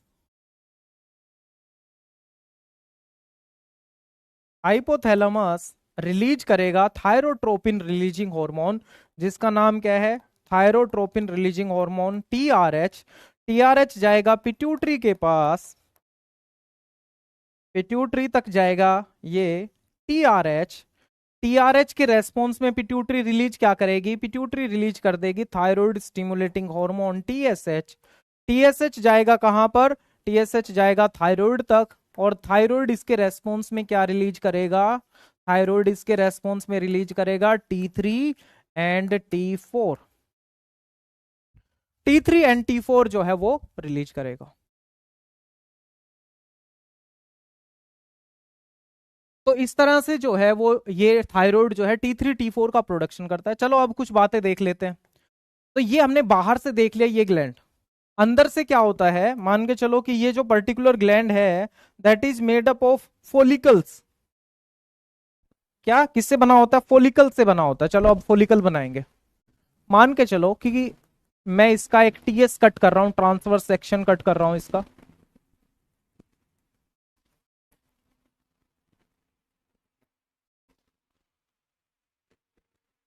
मैं 3 छोटे छोटे गोले बनाऊंगा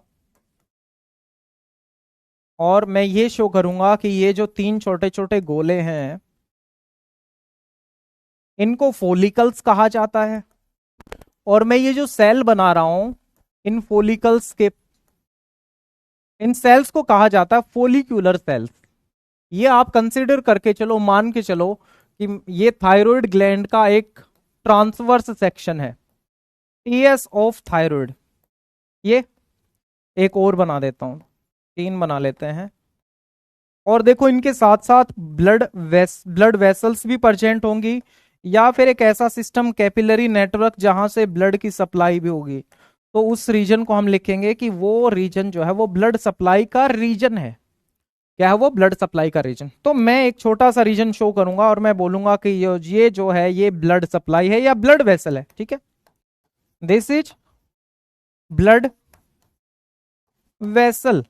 और मैं यहां पे जो शो कर रहा हूं ये मैं शो कर रहा हूं A section, section of thyroid. क्यों मैं शो कर रहा हूं, क्योंकि मुझे बताना है आपको कि किस तरह से ये T3 और T4 की फॉर्मेशन होती है यहां पे। तो ये जो है, ये जो एक राउंड स्ट्रक्चर है, इस राउंड स्ट्रक्चर, एक ये जो गोला है ना ये पूरा, ये गोले को बोला जाता है फोलिकल। क्या कहा जाता है, फोलिकल। और एक जो सेल है, ये जो पूरा कंप्लीट गोला है, इस कंप्लीट गोले को फोलिकल कहा जाता है। इस गोले में ये जो सेल है इसको कहा जाता है फोलिकल सेल, फोलिक्यूलर सेल। इन फोलिकुलर सेल्स के साथ साथ प्रेजेंट होते हैं पैरा फोलिकुलर सेल्स। यहां पे कुछ और भी सेल्स प्रेजेंट होंगी। पैरा का मतलब बिसाइड, पैरा का मतलब क्या होता है, पैरा का मतलब होता है बिसाइड। तो मैं बहुत ज्यादा शो नहीं कर रहा हूं, मैं 1-2 शो कर दे रहा हूं। और मैं बोल रहा हूं कि ये जो सेल है मेरे पास, इन सेल्स का नाम क्या है, parafollicular cells, parafollicular cells. तो ये जो आपने फोलिकल देखा, ये फोलिकल भरा होता है एक विस्कस लिक्विड से, और उस विस्कस लिक्विड को क्या कहा जाता है, कोलोइड। यहां पे एक विस्कस लिक्विड भरा होता है इस गोले में, और उस गोले में जो विस्कस लिक्विड भरा होता है उसको क्या बोलेंगे, कोलोइड। तो ये क्या है, ये है कोलोइड। और कोलोइड क्या है, एक विस्कस लिक्विड है। कोलोइड क्या है, कोलोइड एक विस्कस लिक्विड है। चलो कोलोइड के बारे में थोड़ी सी चर्चा कर लेते हैं भाई। मैं थोड़ी सी कोलोइड के बारे में बात बता दे रहा हूं कि जो ये हमारा कोलोइड है, colloid viscous in nature, viscous in nature, ठीक है, नेचर इसका कैसा होता है, विस्कस। और इसके अंदर क्या प्रेजेंट होता है, thyroglobulin, thyroglobulin globulin rich liquid. और ये जो थायरोग्लोब्यूलिन है, जिसका हमने बोला thyroglobulin, thyroglobulin is a tyrosine rich protein. वो क्या है? टायरोसिन से रिच प्रोटीन है। एक टायरोसिन से रिच प्रोटीन है। प्रोटीन का नाम क्या है? टायरोसिन। थायरोग्लोब्यूलिन एक प्रोटीन है जिस प्रोटीन में एक अमाइनो एसिड प्रेजेंट होता है टायरोसिन, जो अबेंडेंटली प्रेजेंट होता है, टायरोसिन अमाइनो एसिड। अब होता क्या है, देखो यहां पे किस तरह से T3 और T4 की फॉर्मेशन हमें देखने को मिलती है ना। T3 और T4 की फॉर्मेशन कैसे हमें देखने को मिलती है? आयोडीन होगा, आयोडीन वो यहां पर चला जाएगा, ठीक है। आयोडीन जो है वो कोलोइड में जाएगा। मैं आगे की स्टोरी शो कर रहा हूं।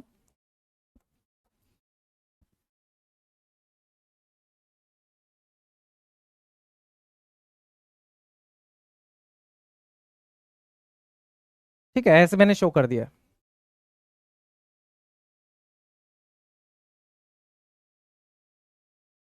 मान के चलो कि इधर से क्या आया? आयोडीन।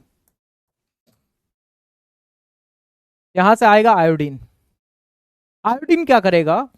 आयोडीन जैसे मान के चलो मैं ये शो कर रहा हूं कि भाई ये मेरे पास क्या है, एक प्रोटीन है, और जिस प्रोटीन का नाम मैं क्या दे रहा हूं? टीजी, ठीक है, थायरोग्लोबुलिन। मैं इधर भी लिख दे रहा हूं ताकि आपको कंफ्यूजन ना हो। थायरोग्लोबुलिन रिच लिक्विड और थायरोग्लोबुलिन रिच प्रोटीन। तो थायरोग्लोबुलिन को मैं यहां पे लिख रहा हूं टीजी की एक शॉर्ट फॉर्म से लिख रहा हूं। टीजी का मतलब थायरोग्लोबुलिन। देखो मैं बहुत ज्यादा डिटेल में नहीं जाऊंगा यहां पे, क्योंकि बहुत टाइम हमारा लग जाएगा। मैं आपको बताऊंगा कि ये जो आयोडीन आया, ये आयोडीन, ये मान के चलो टायरोसिन है। हमारे पास टायरोसिन अमाइनो एसिड से रिच एक प्रोटीन है जिसके साथ बाइंड करेगा कौन? जिसके साथ बाइंड करेगा आयोडीन। ठीक है, आयोडीन बाइंड करेगा। अब ये आयोडीन बाइंड करेगा तो देखो क्या देखने को मिलेगा। टायरोसिन की एक पोजीशन पे आयोडीन बाइंड कर गया। अगर मान के चलो टायरोसिन की एक पोजीशन पे आयोडीन बाइंड किया है, उसको कहा जाएगा मोनो आयोडो टायरोसिन। क्या कहा जाएगा? मोनो आयोडो टायरोसिन उसको कहा जाएगा। एक स्टोरी और मैं शो कर रहा हूं, देखो फिर भी मैं आपको बहुत ज्यादा बता रहा हूं ताकि आपको पता चले कि कैसे ये T3 और T4 की फॉर्मेशन होती है। मान के चलो कि टायरोसिन की दो पोजीशंस के ऊपर आयोडीन अटैच हो गया है ना। टायरोसिन की दो पोजीशन के ऊपर आयोडीन अटैच हो गया है, वहां पर उसको क्या कहा जाएगा? Diiodotyrosine. तो मैं ये दोनों टर्म्स लिख दे रहा हूं। MIT का मतलब क्या है? MIT का मतलब होता है मोनो आयोडो टायरोसिन। DIT का मतलब क्या होता है? Diiodotyrosine. ठीक है, monoiodotyrosine, diiodotyrosine. तो आयोडीन कहां पे जाके अटैच्ड होता है? आयोडीन कहां पे जाके अटैच्ड होगा? आयोडीन जो है वो कहां पे जाके अटैच होगा? आयोडीन जाके अटैच होता है पहले टायरोसिन की थर्ड पोजीशन के ऊपर। यहां पे जो मैंने शो किया है एक आयोडीन, वो आयोडीन अटैच होता है थर्ड पोजीशन। थर्ड पोजीशन, और किसकी थर्ड पोजीशन? ये टायरोसिन अमाइनो एसिड की थर्ड पोजीशन। और यहां पे पहला आयोडीन थर्ड पोजीशन पे और दूसरा आयोडीन जो अटैच हुआ है वो होता है fifth position of, fifth position of tyrosine.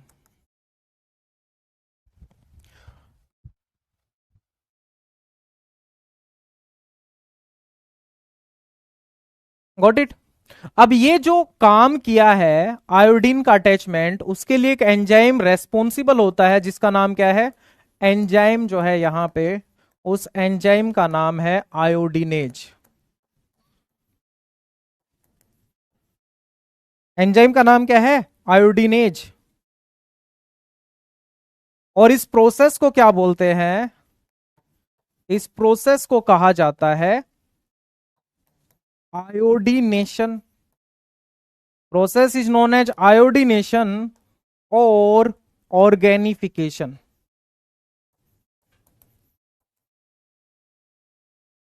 दोबारा से मैं रिपीट कर रहा हूं, दोबारा से मैं रिपीट कर रहा हूं, ये हमारे पास, मैं इसको बाकी डोटेड फॉर्म में ऐसे शो कर दे रहा हूं, ठीक है? ये डोटेड फॉर्म में यहां पे मेरे पास कौन सा रीजन है? यहां पे मेरे पास एक रीजन है जिसको बोला मैंने कोलोइड। इस कोलोइड में एक टायरोसिन रिच प्रोटीन प्रेजेंट होते हैं जिसका नाम क्या होता है? थायरोग्लोबुलिन। और उस थायरोग्लोबुलिन प्रोटीन के अंदर जो मेन अमाइनो एसिड होता है वो कौन सा होता है? टायरोसिन। इस टायरोसिन के ऊपर, इसकी थर्ड पोजीशन के ऊपर आयोडीन को अटैच कौन करवाता है? एक एंजाइम जिसका नाम क्या होता है? आयोडीनेज। और इस आयोडीन को अटैच करवाने की प्रोसेस को कहा जाता है आयोडीनेशन और ऑर्गेनिफिकेशन। ये आयोडीनेज क्या करता है? आयोडीनेज क्या करेगा? आयोडीनेज क्या करेगा? ये आयोडीनेज पहले टायरोसिन की तीसरी पोजीशन पे अमाइनो एसिड अटैच करवाएगा, उसके बाद फिफ्थ पोजीशन पे, उसके बाद ये फिफ्थ पोजीशन के ऊपर ये अमाइनो एसिड को अटैच करवा देगा। Got it? अगर मान के चलो एक ही आयोडीन अटैच करवाया है, एक टायरोसिन के एक ही पोजीशन पे अमाइनो एसिड अटैच करवाया है, उसको क्या बोलेंगे? मोनो आयोडोटायरोसिन। तो मोनो आयोडोटायरोसिन किसी एक सिंगल आयोडीन अटैच्ड है। दूसरा सीन क्या है? दो आयोडीन अटैच्ड हैं, उसको क्या बोला है? Di iodotyrosine. Mono iodotyrosine and di iodotyrosine. यहां तक की बात समझ में आ गई? यहां तक की बात समझ में आ गई?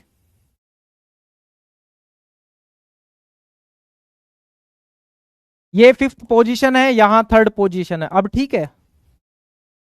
अब ठीक है?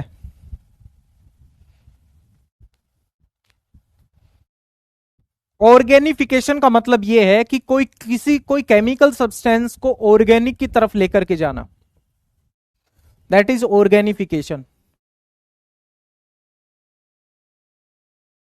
यहां से क्या होगा?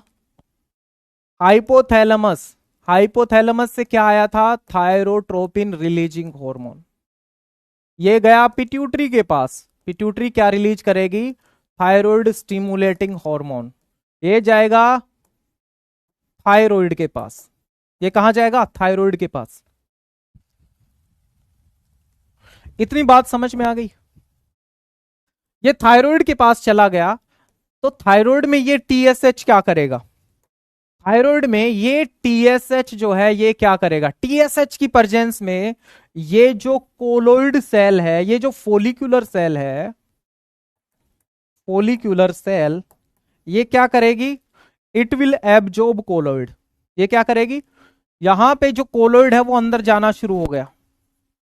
इसने क्या किया? इसने एब्जॉर्ब किया। किसको? कोलोइड को। इस सेल ने इस कोलोइड को एब्जॉर्ब किया। देखो, एक तो ये रीजन है, या फिर आप यहां से समझो, टीएसएच की प्रेजेंस में ये कोलोइड इस सेल के अंदर एंटर करना शुरू हो जाएगा। सेल के अंदर एंटर करना शुरू हो गया। यहां पे क्या है? यहां पे है एमआईटी और DIT.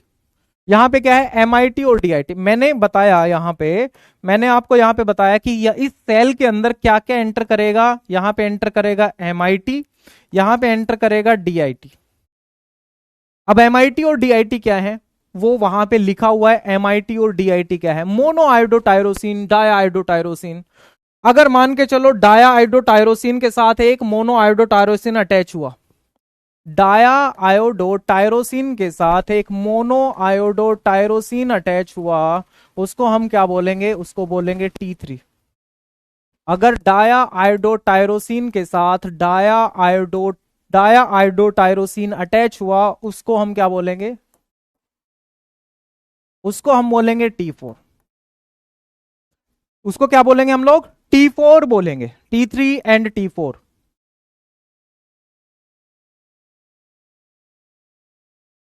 That is known as T4।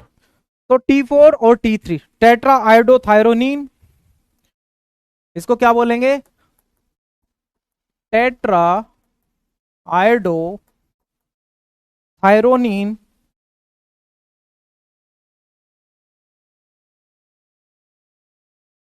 और इसको क्या बोलेंगे?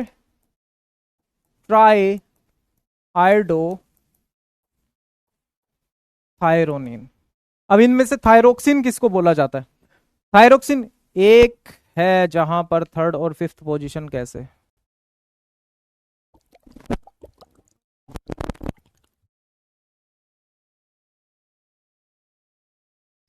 अमाइनो एसिड का स्ट्रक्चर पढ़े हो कभी? कौन है? सजल कुमारी। एक है जहां पर थर्ड और फिफ्थ पोजीशन कैसे? मैंने आपको अमाइनो एसिड की शेप एक डॉट की फॉर्म में दिखा दी, इसका मतलब आप ये मानोगे कि ये एक डॉट है, डॉट पे अटैच कर दिया है। जब अमाइनो एसिड को देखोगे, उसका स्ट्रक्चर देखोगे, उस पे ऊपर कार्बन की पोजीशन का नंबर होता है, ये कार्बन की पोजीशन के नंबर को डिनोट करता है। ये कार्बन की पोजीशंस को डिनोट करता है। और थोड़ा केमिस्ट्री भी पढ़ लिया करो, नहीं तो तुम्हारा हो जाएगा डामाडोल काम। तो T3 और T4 की प्रोडक्शन कुछ इस तरह से होती है। T4 को कहा जाता है क्या?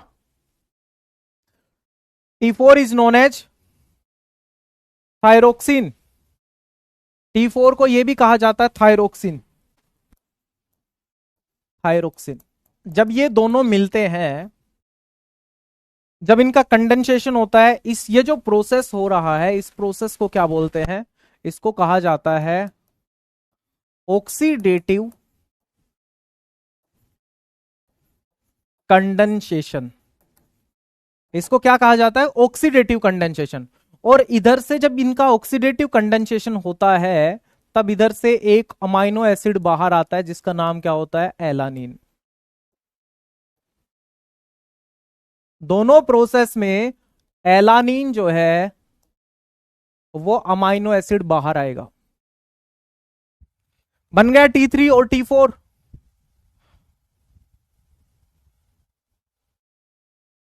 बन गया T3 T4 बन गया ना?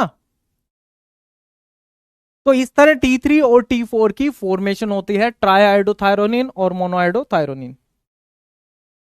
चलो अब इनमें से इंपॉर्टेंट कौन है? T3 जो है, T3 that is more biologically important. Biologically important कौन है? T3 है, लेकिन T3 की प्रोडक्शन कम होती है। T4 की प्रोडक्शन जो है वो ज्यादा होती है और T3 की प्रोडक्शन जो है वो कम होती है। अगर मैं प्रोडक्शन की बात करूं तो अप्रोक्सीमेटली 64% कौन प्रोड्यूस होता है? T4।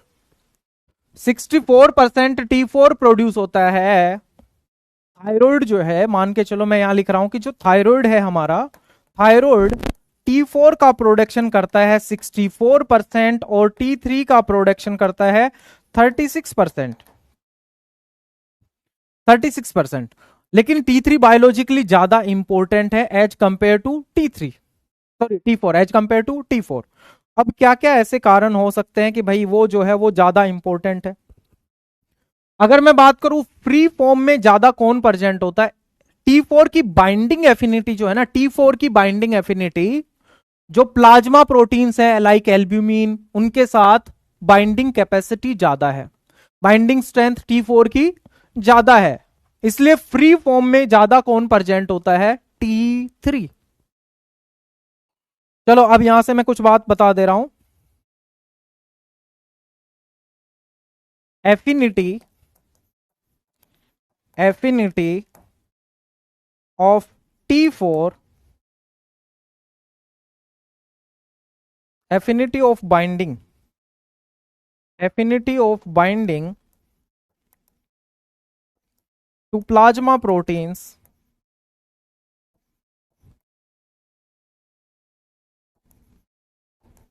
is high.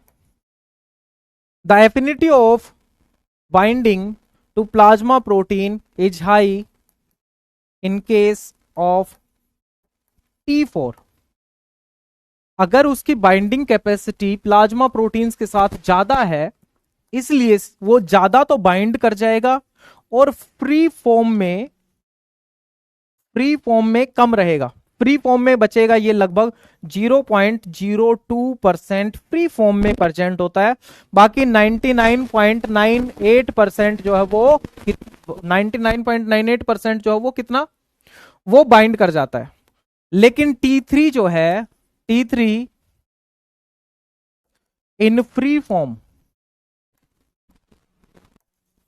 में T3 कितना होता है, 0.2%, मतलब T4 से 10 गुना ज्यादा फ्री फॉर्म में प्रेजेंट होता है ये। इसलिए टारगेट तक सबसे पहले कौन पहुंचता है, T3। दैट्स वाई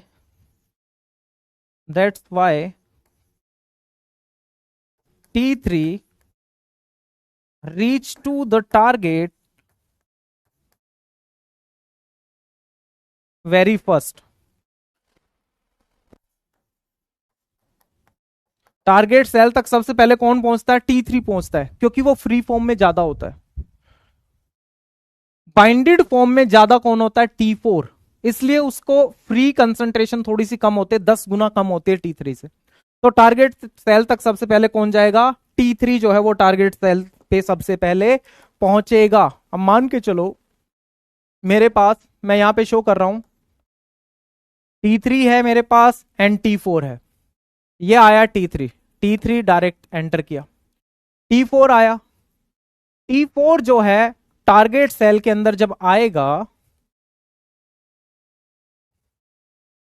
T4 जब टारगेट सेल के अंदर पहले आएगा तो देखो क्या देखने को मिलता। मान के चलो ये T4 आ गया, सबसे पहले ये कन्वर्ट होगा किसके अंदर, T3 के अंदर, with the help of enzyme डीआयोडीनेज।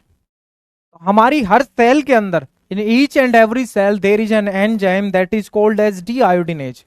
यहां पे एंजाइम होगा डीआयोडीनेज। So enzyme deiodinase present in each and every cell of the body. तो डीआयोडीनेज कन्वर्ट करेगा T3 को, T4 को कन्वर्ट करके T3 में कन्वर्ट करेगा। T3 जाएगा यहां पे, T3 जो है वो एंटर कर गया यहां पे न्यूक्लियस में। अब यहां पे इनके पास न्यूक्लियर रिसेप्टर होता है। T3 T4 के लिए कैसा रिसेप्टर होता है, न्यूक्लियर रिसेप्टर होता है।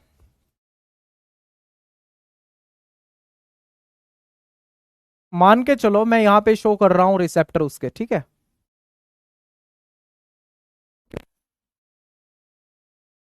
मैं कुछ इस तरह से मैंने एक रिसेप्टर शो किए, ये मान के चलो रिसेप्टर है। तो this one is the T3 receptor. Cell के अंदर रिसेप्टर किस किस चीज का प्रेजेंट होगा, केवल T3 का रिसेप्टर प्रेजेंट होगा और इसके साथ आके बाइंड करेगा एक दूसरा रिसेप्टर। ये डायामेरिक फॉर्म में अपना रेस्पॉन्स शो करेगा। ये T3 रिसेप्टर है, जहां पे T3 बाइंड करेगा। मैंने इसकी बाइंडिंग शो कर दी है कि ये T3 आया था और ये जाके बाइंड कर गया। जैसे ही बाइंड करेगा ये डायमेरिक फॉर्म में आएगा, ये डायमेरिक फॉर्म में आएगा और इसका नाम क्या है, ये वाला जो है इसका नाम है RXR। इसको कहा जाता है रेटिनोइड एक्स रिसेप्टर। तो T3 का रिसेप्टर जो है वो न्यूक्लियर रिसेप्टर होता है, न्यूक्लियस में जाके वो बाइंड करता है T3 और ये डायमेरिक फॉर्म में काम करता है। ये मेन रिसेप्टर है और वो क्या है, वो रेटिनोइड एक्स रिसेप्टर है। और रेटिनोइड का मतलब क्या होता है, vitamin A, vitamin A. That's why vitamin A is essential for the functioning of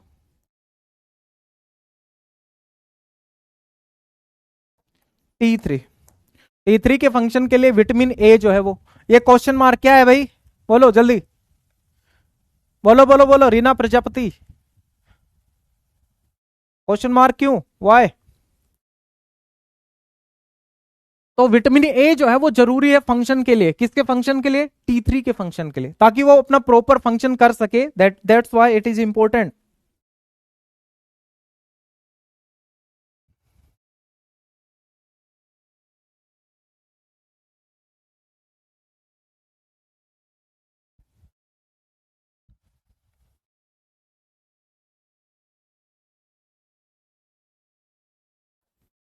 तो ये जो T3 रिसेप्टर है, ये पहले अकेला प्रेजेंट होता है, जैसे ही इसके साथ T3 आके बाइंड करेगा, ये डायमेरिक फॉर्म में जो है वो कन्वर्ट हो जाएगा।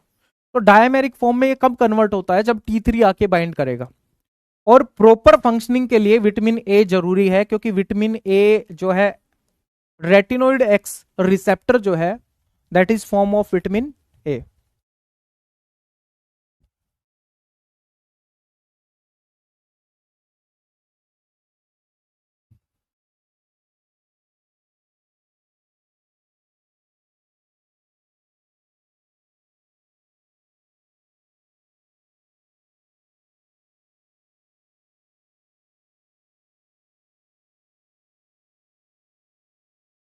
चलो अब हम लोग फंक्शंस देखेंगे।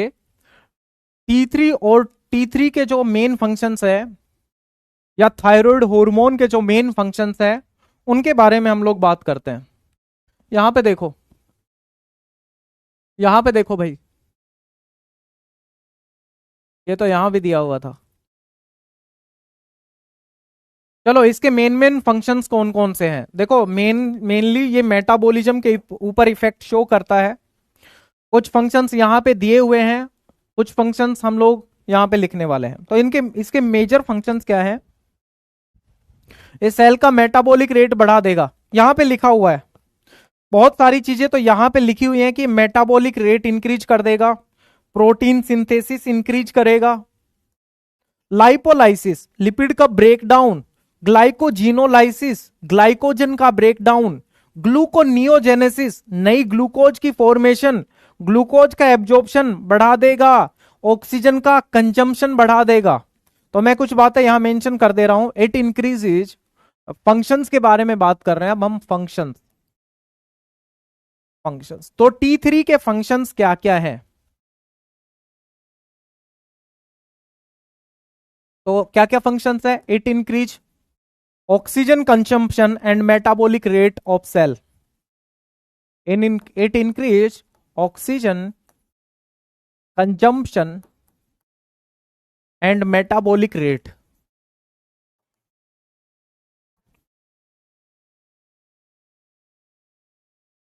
सेल का मेटाबॉलिक रेट को ये इंक्रीज कर देगा।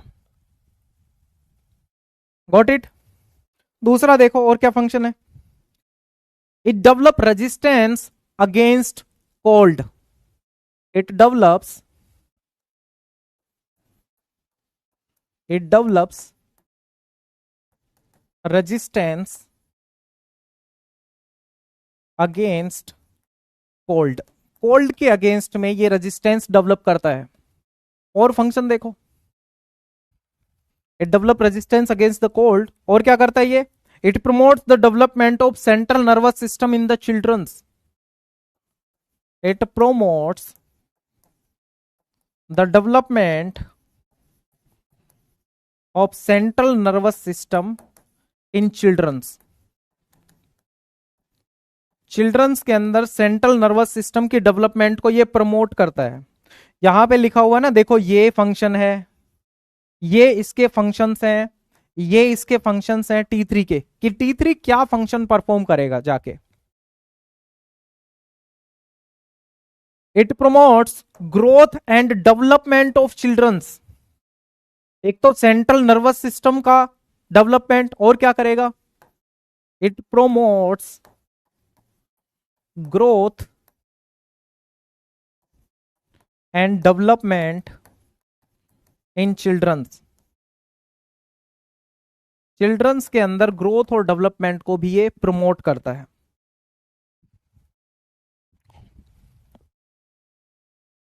It increase the cardiac and breathing rate. कहीं पे लिखा है? यस। कार्डियक आउटपुट, कार्डियक यहां पे लिखा है देखो। ये क्या करता है? रेस्पायरेशन को इंक्रीज करेगा, हार्ट की स्ट्रेंथ को इंक्रीज करेगा, हार्ट की रेट को इंक्रीज करेगा, कार्डियक आउटपुट भी इंक्रीज करेगा। और इसमें मैं लिख रहा हूं it increase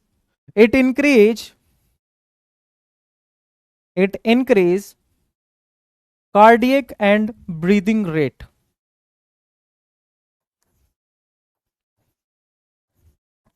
increase the cardiac and breathing rate।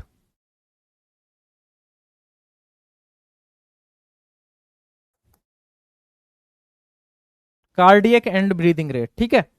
Metabolism effect किस तरह से करेगा, देखो अगर आपको लिखना हो कि ये मेटाबॉलिज्म को किस तरह से इफेक्ट करेगा, तो मेटाबॉलिज्म के इफेक्ट को के लिए आप लोग क्या लिख सकते हो कि भाई ग्लूकोज मेटाबॉलिज्म को किस तरह से ये इफेक्ट करेगा। यहां पे लिखा हुआ ये पॉइंट आपको लिखने हैं, ऐड करने, मेंशन करने हैं। क्या क्या, कि ये ग्लूकोज के एब्जॉर्प्शन को बढ़ा देगा। दूसरा, ये ग्लूकोनियोजेनेसिस, क्या क्या क्या, ग्लूकोनियोजेनेसिस मींस न्यू ग्लूकोज की फॉर्मेशन करवाएगा। ग्लाइकोजिनोलाइसिस मींस ग्लाइकोजन का ब्रेकडाउन, ग्लाइकोजिनोलाइसिस मींस ग्लाइकोजन का ब्रेकडाउन करवाएगा। लाइपोलाइसिस का मतलब लिपिड्स का ब्रेकडाउन करवाएगा, और ये प्रोटीन की सिंथेसिस करवाता है। क्या, प्रोटीन की सिंथेसिस करवाएगा, इसी वजह से डेवलपमेंट देखने को मिलेगा।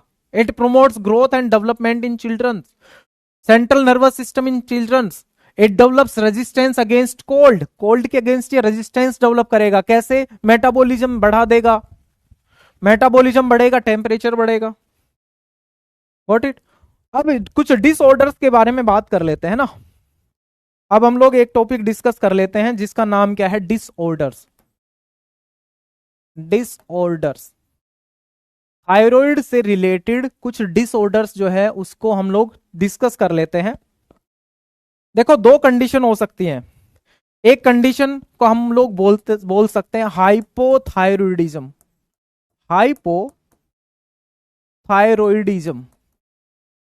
हाइपो का मतलब कम, थायराइड से रिलेटेड है T3 एंड T4, कि अगर T3 और T4 का प्रोडक्शन कम है उस केस को हम बोलेंगे हाइपोथायरॉयडिज्म।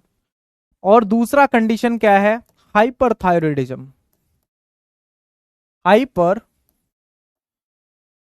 थायरॉयडिज्म। इसका मतलब T3 एंड T4 का प्रोडक्शन बहुत ज्यादा हो रहा है, दैट इज हाइपरथायरॉयडिज्म। तो मैं यहां से डिस्कस करूंगा, अगर चिल्ड्रंस के अंदर, अगर हम चिल्ड्रंस में हाइपोथायरॉयडिज्म की कंडीशन है। सबसे पहले मैं क्या ले रहा हूं, हाइपोथायरॉयडिज्म। सबसे पहले मैं यहां पे लिख रहा हूं हाइपोथायरॉयडिज्म। अगर हाइपोथायरॉयडिज्म है तो वो चिल्ड्रंस के अंदर हो सकती है, और वो किसके अंदर हो सकती है, एडल्ट के अंदर। अगर चिल्ड्रंस के अंदर हाइपोथायरॉयडिज्म है, थायराइड कम है, T3 एंड T4 चिल्ड्रंस के अंदर अगर कम है, उस केस में क्या होगा, ये चिल्ड्रन जो है वो फिजिकली और मेंटली रिटार्डेड होगा। फिजिकली एंड मेंटली रिटार्डेड होगा ये चिल्ड्रन। पहली बात तो ये, फिजिकली एंड मेंटली रिटार्डेड। और इसकी ग्रोथ कैसी मिलेगी, लो ग्रोथ, लो ग्रोथ।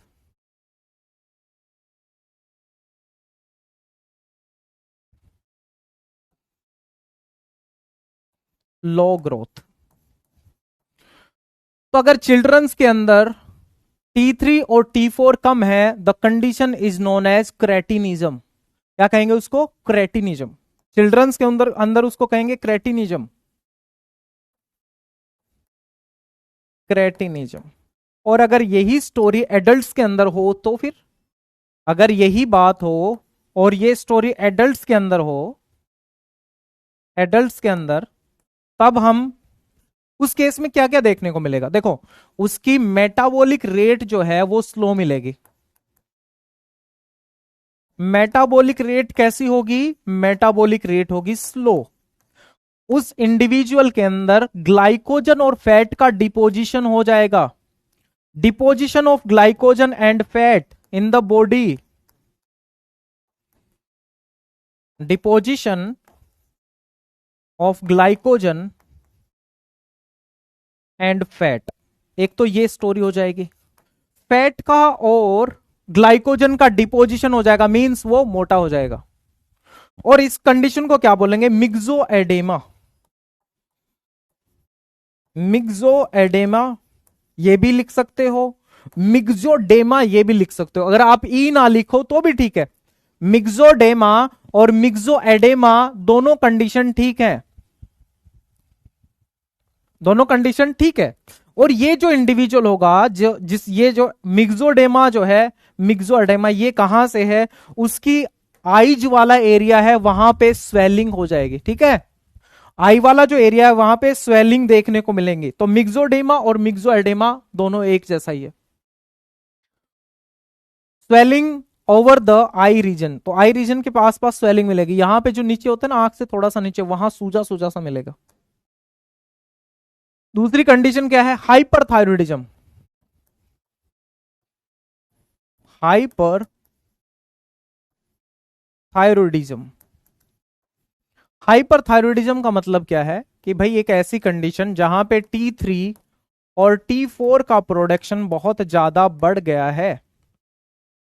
उस केस में क्या होगा, देखो उस केस में क्या होगा भाई, थायराइड का काम क्या है, थायराइड का काम है मेटाबॉलिक रेट को बढ़ाना। तो यहां पे मेटाबॉलिक रेट जो है,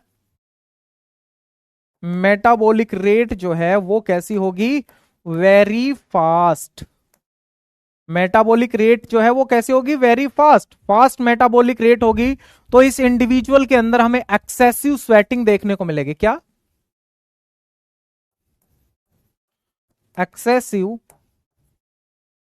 स्वेटिंग देखने को मिलेगी। और इस इंडिविजुअल का क्या होगा, वेट लॉस होगा। क्या, वेट लॉस होगा, इस इंडिविजुअल में वेट लॉस देखने को मिलेगा। और जिसके अंदर ये सारी की सारी कंडीशंस हो, उस कंडीशन को क्या बोलेंगे, एक्सोप्थेल्मोस। तो ये कंडीशन को क्या कहा जाएगा, exophthalmos is a hyperthyroid condition. The condition is known as exophthalmos. Got it, exophthalmic goitre, the condition is known as एक्सोप्थेल्मोस।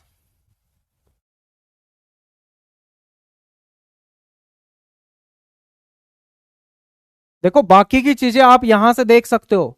अगर उसके अंदर ज्यादा ये सब चीजें, ज्यादा T3 T4 का प्रोडक्शन हो रहा, आप बोल सकते हो उसका रेस्पिरेटरी रेट बढ़ा हुआ होगा, हार्ट स्ट्रेंथ बढ़ी हुई होगी, हार्ट रेट बढ़ा होगा, ब्लड फ्लो बढ़ा होगा, कार्डियक आउटपुट भी बढ़ा हुआ होगा। ये सारी चीजें आप खुद से मेंशन कर सकते हो यहां से देख के, बशर्ते जब ये पढ़ोगे तब चीजें पता चलेगी। ये अपनी चीजों में ऐड करो।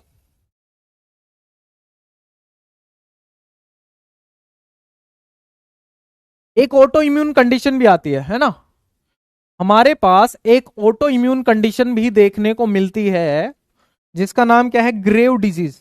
क्या नाम है, ग्रेव डिजीज। ग्रेव डिजीज, देखो ग्रेव डिजीज में क्या होगा, ये एक ऑटो इम्यून कंडीशन है। ऑटो इम्यून कंडीशन, ऑटो का मतलब सेल्फ, इम्यून का मतलब इम्यून सिस्टम। हमारा खुद का इम्यून सिस्टम खुद के बॉडी पार्ट्स के अगेंस्ट में ही काम करने लग जाता है। अब मैं आपको एक स्टोरी शो कर रहा हूं भाई, मेरे पास ये एक पर्टिकुलर रीजन है, ये सेल है। सेल कौन सी हो सकती है, मुझे आप जरा बताना कि ये सेल कौन सी हो सकती है। मैं एक सेल शो कर रहा हूं और उस सेल के पास मैं एक रिसेप्टर शो कर रहा हूं जिसका नाम क्या है, थायराइड स्टिमुलेटिंग हार्मोन के लिए रिसेप्टर। क्या होगा, हमारा जो बॉडी है, हमारा जो बॉडी है वो इस रिसेप्टर के अगेंस्ट में क्या बना देता है, इस रिसेप्टर के अगेंस्ट में वो एंटीबॉडी की फॉर्मेशन कर देगा। ओके, हमारा जो बॉडी है वो इस रिसेप्टर के अगेंस्ट में एंटीबॉडी की फॉर्मेशन कर देता है, ये कर दिया। तो ये एक ऑटो इम्यून कंडीशन है और एंटीबॉडी किसके अगेंस्ट में बनेगी, antibody against thyroid stimulating hormone receptor, इसके अगेंस्ट में एंटीबॉडी बनेगी। और जब ये कंडीशन आ गई, ये एंटीबॉडी आई और इस रिसेप्टर के साथ जाके बाइंड कर गई है, और ये हमारे पास ये सेल है, सेल बताओ कौन सी है, इसकी वजह से T3 एंड T4 का प्रोडक्शन बहुत ज्यादा बढ़ जाएगा। बॉडी में T3 और T4 ज्यादा है।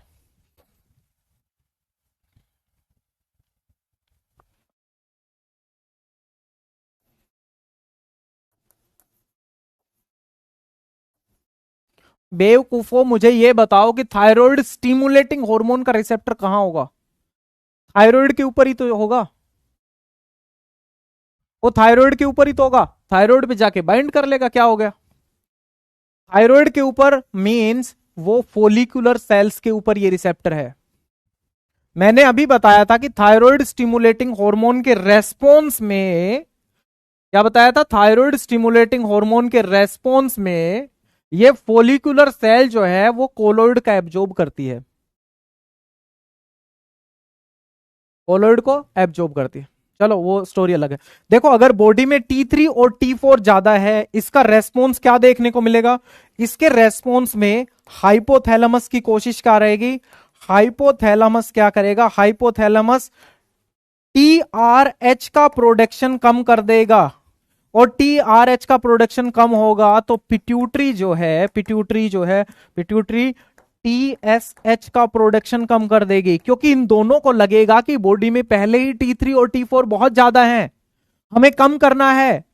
कम कैसे कर सकते हैं? हमारा हमारा बस सिर्फ इसी पे ही चलता है कि हम ये रिलीज कर सकते हैं और ये रिलीज कर सकते हैं, हम इसका प्रोडक्शन कम कर देते हैं। तो ग्रेव डिजीज में क्या होगा? T3 और T4 का प्रोडक्शन बहुत ज्यादा होगा, TRH का प्रोडक्शन कम और TSH का प्रोडक्शन भी कम देखने को मिलेगा। अब मुझे ये बताओ कि इस कंडीशन में क्या होगा? ये कैसी कंडीशन है? ये एक हाइपर थायरोइडिज्म की कंडीशन है, ठीक है? ये एक हाइपर थायरोइडिज्म की कंडीशन है। सेम सिम्टम्स आएंगे जो हाइपर थायरोइडिज्म के केस में आएंगे।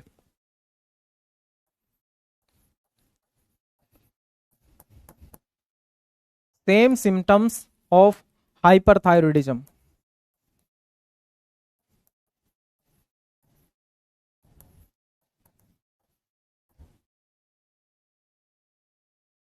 वैसे तो एक और ऑटो इम्यून कंडीशन होती है जिसका नाम हाशीमोटो है, लेकिन वो कंडीशन मैं तुम्हें नहीं बताऊंगा, क्योंकि वो कंडीशन स्पेसिफिक सेल्स में कुछ पर्टिकुलर रीजन होते हैं, उसके अगेंस्ट में एंटीबॉडी बनती है। उसके बारे में मैं आपको डिस्कस नहीं करूंगा, क्योंकि वो बाद में आएगी, हायर क्लासेज में आएगी, जब हम सेल्स के बारे में पढ़ेंगे। यहां तक की बात सभी को क्लियर है कि ग्रेव डिजीज में क्या होगा?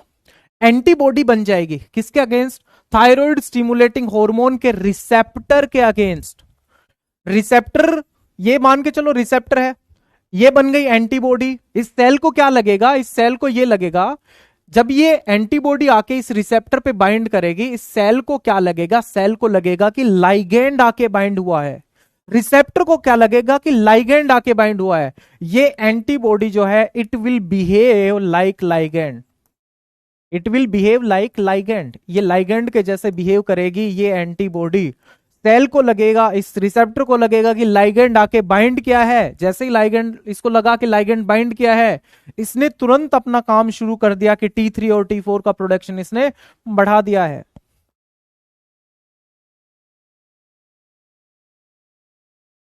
ठीक है, यहां तक के पार्ट में किसी को कुछ डाउट है तो बताओ। अब यहां से बचता है, देखो, यहां से एक पार्ट बचता है जिसको हम बोलेंगे, ये कैल्सिटोनिन के बारे में हमें पढ़ना पड़ेगा। और कैल्सिटोनिन कहां से आता है? यहां से आता है। पैराफोलिकुलर सेल्स, ये भी एक इंपॉर्टेंट हार्मोन रिलीज करती हैं जिसका नाम होता है कैल्सिटोनिन, और इसको हम कल की क्लास में अब पढ़ेंगे। तो चलो आओ जरा देखो, एक क्वेश्चन देखो, मैं पोल लगाऊंगा, आप एक क्वेश्चन देखना। ये क्वेश्चन कल की क्लास में मैंने दिया था, इस क्वेश्चन को सोल्व किया कि नहीं किया, लेकिन आप ये क्वेश्चन देखो। क्वेश्चन क्या है? The hormone thyroxine, adrenaline and pigment melatonin are formed from. ये हार्मोन इनमें से किस किस से बनते हैं? ऑप्शन में है tyrosine, proline, tryptophan and glycine. 30 second का टाइम है, देखो और आंसर करो।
अच्छा, बहुत सारे स्टूडेंट ने तो आंसर ही नहीं किया। देखो आपको इसके बारे में नहीं पता, आपको इसके बारे में नहीं पता। हमने थायरोक्सिन के बारे में जिक्र किया है कि टायरोसिन के ऊपर अटैच होता है आयोडीन, तो ये कहीं ना कहीं टायरोसिन डेरिवेटिव होगा। मिलेनिन के बारे में हमने बात किया कि जो टायरोसिन होता है वो कन्वर्ट होता है मिलेनिन में, किसके प्रेजेंस में? In the presence of enzyme tyrosinase. और एड्रेनलिन, ये सारे किससे बनते हैं? टायरोसिन से। ट्रिप्टोफान से क्या आएगा? ट्रिप्टोफान से आएगा मिलेटोनिन। यहां से हमें क्या मिलता है? मिलेटोनिन। तो melatonin is tryptophan derivative and melanin is tyrosine derivative, thyroxine is tyrosine derivative. तो हम इनको पेप्टाइड हार्मोन नहीं बोलेंगे, they are derived from amino acids, they are derived from amino acids. इसलिए मैंने अभी तक नहीं लिखा कि ये इतने अमाइनो एसिड लॉन्ग पेप्टाइड है, इतने अमाइनो एसिड का पेप्टाइड है। तो आई होप कि ये सारा पार्ट आपको समझ में आ गया होगा। एक क्वेश्चन और भी है यहाँ पे, तो वो क्वेश्चन आप लोग देख लेना। हाँ, ये क्वेश्चन है, ये आप ऐड करके देख लेना, इसका आंसर निकाल लेना। ठीक है, आज के लिए बस इतना ही है भाई। ऑस्मोलैरिटी पढ़ के आ जाना, और एनसीईआरटी से ये सारे के सारे पार्ट्स अभी पढ़ते रहो। अगर आप कहीं और से नहीं पढ़ते तो एटलीस्ट एनसीईआरटी से एक बार पढ़ते रहो। मैंने आपको पढ़ा दिया, एनसीईआरटी से जाके रिवाइज करो।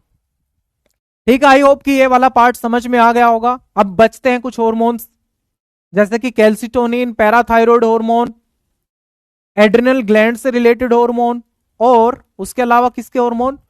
पेनक्रियाज के हार्मोन। ये कुछ पार्ट्स बचते हैं जो हम कल की क्लास में डिस्कस करेंगे।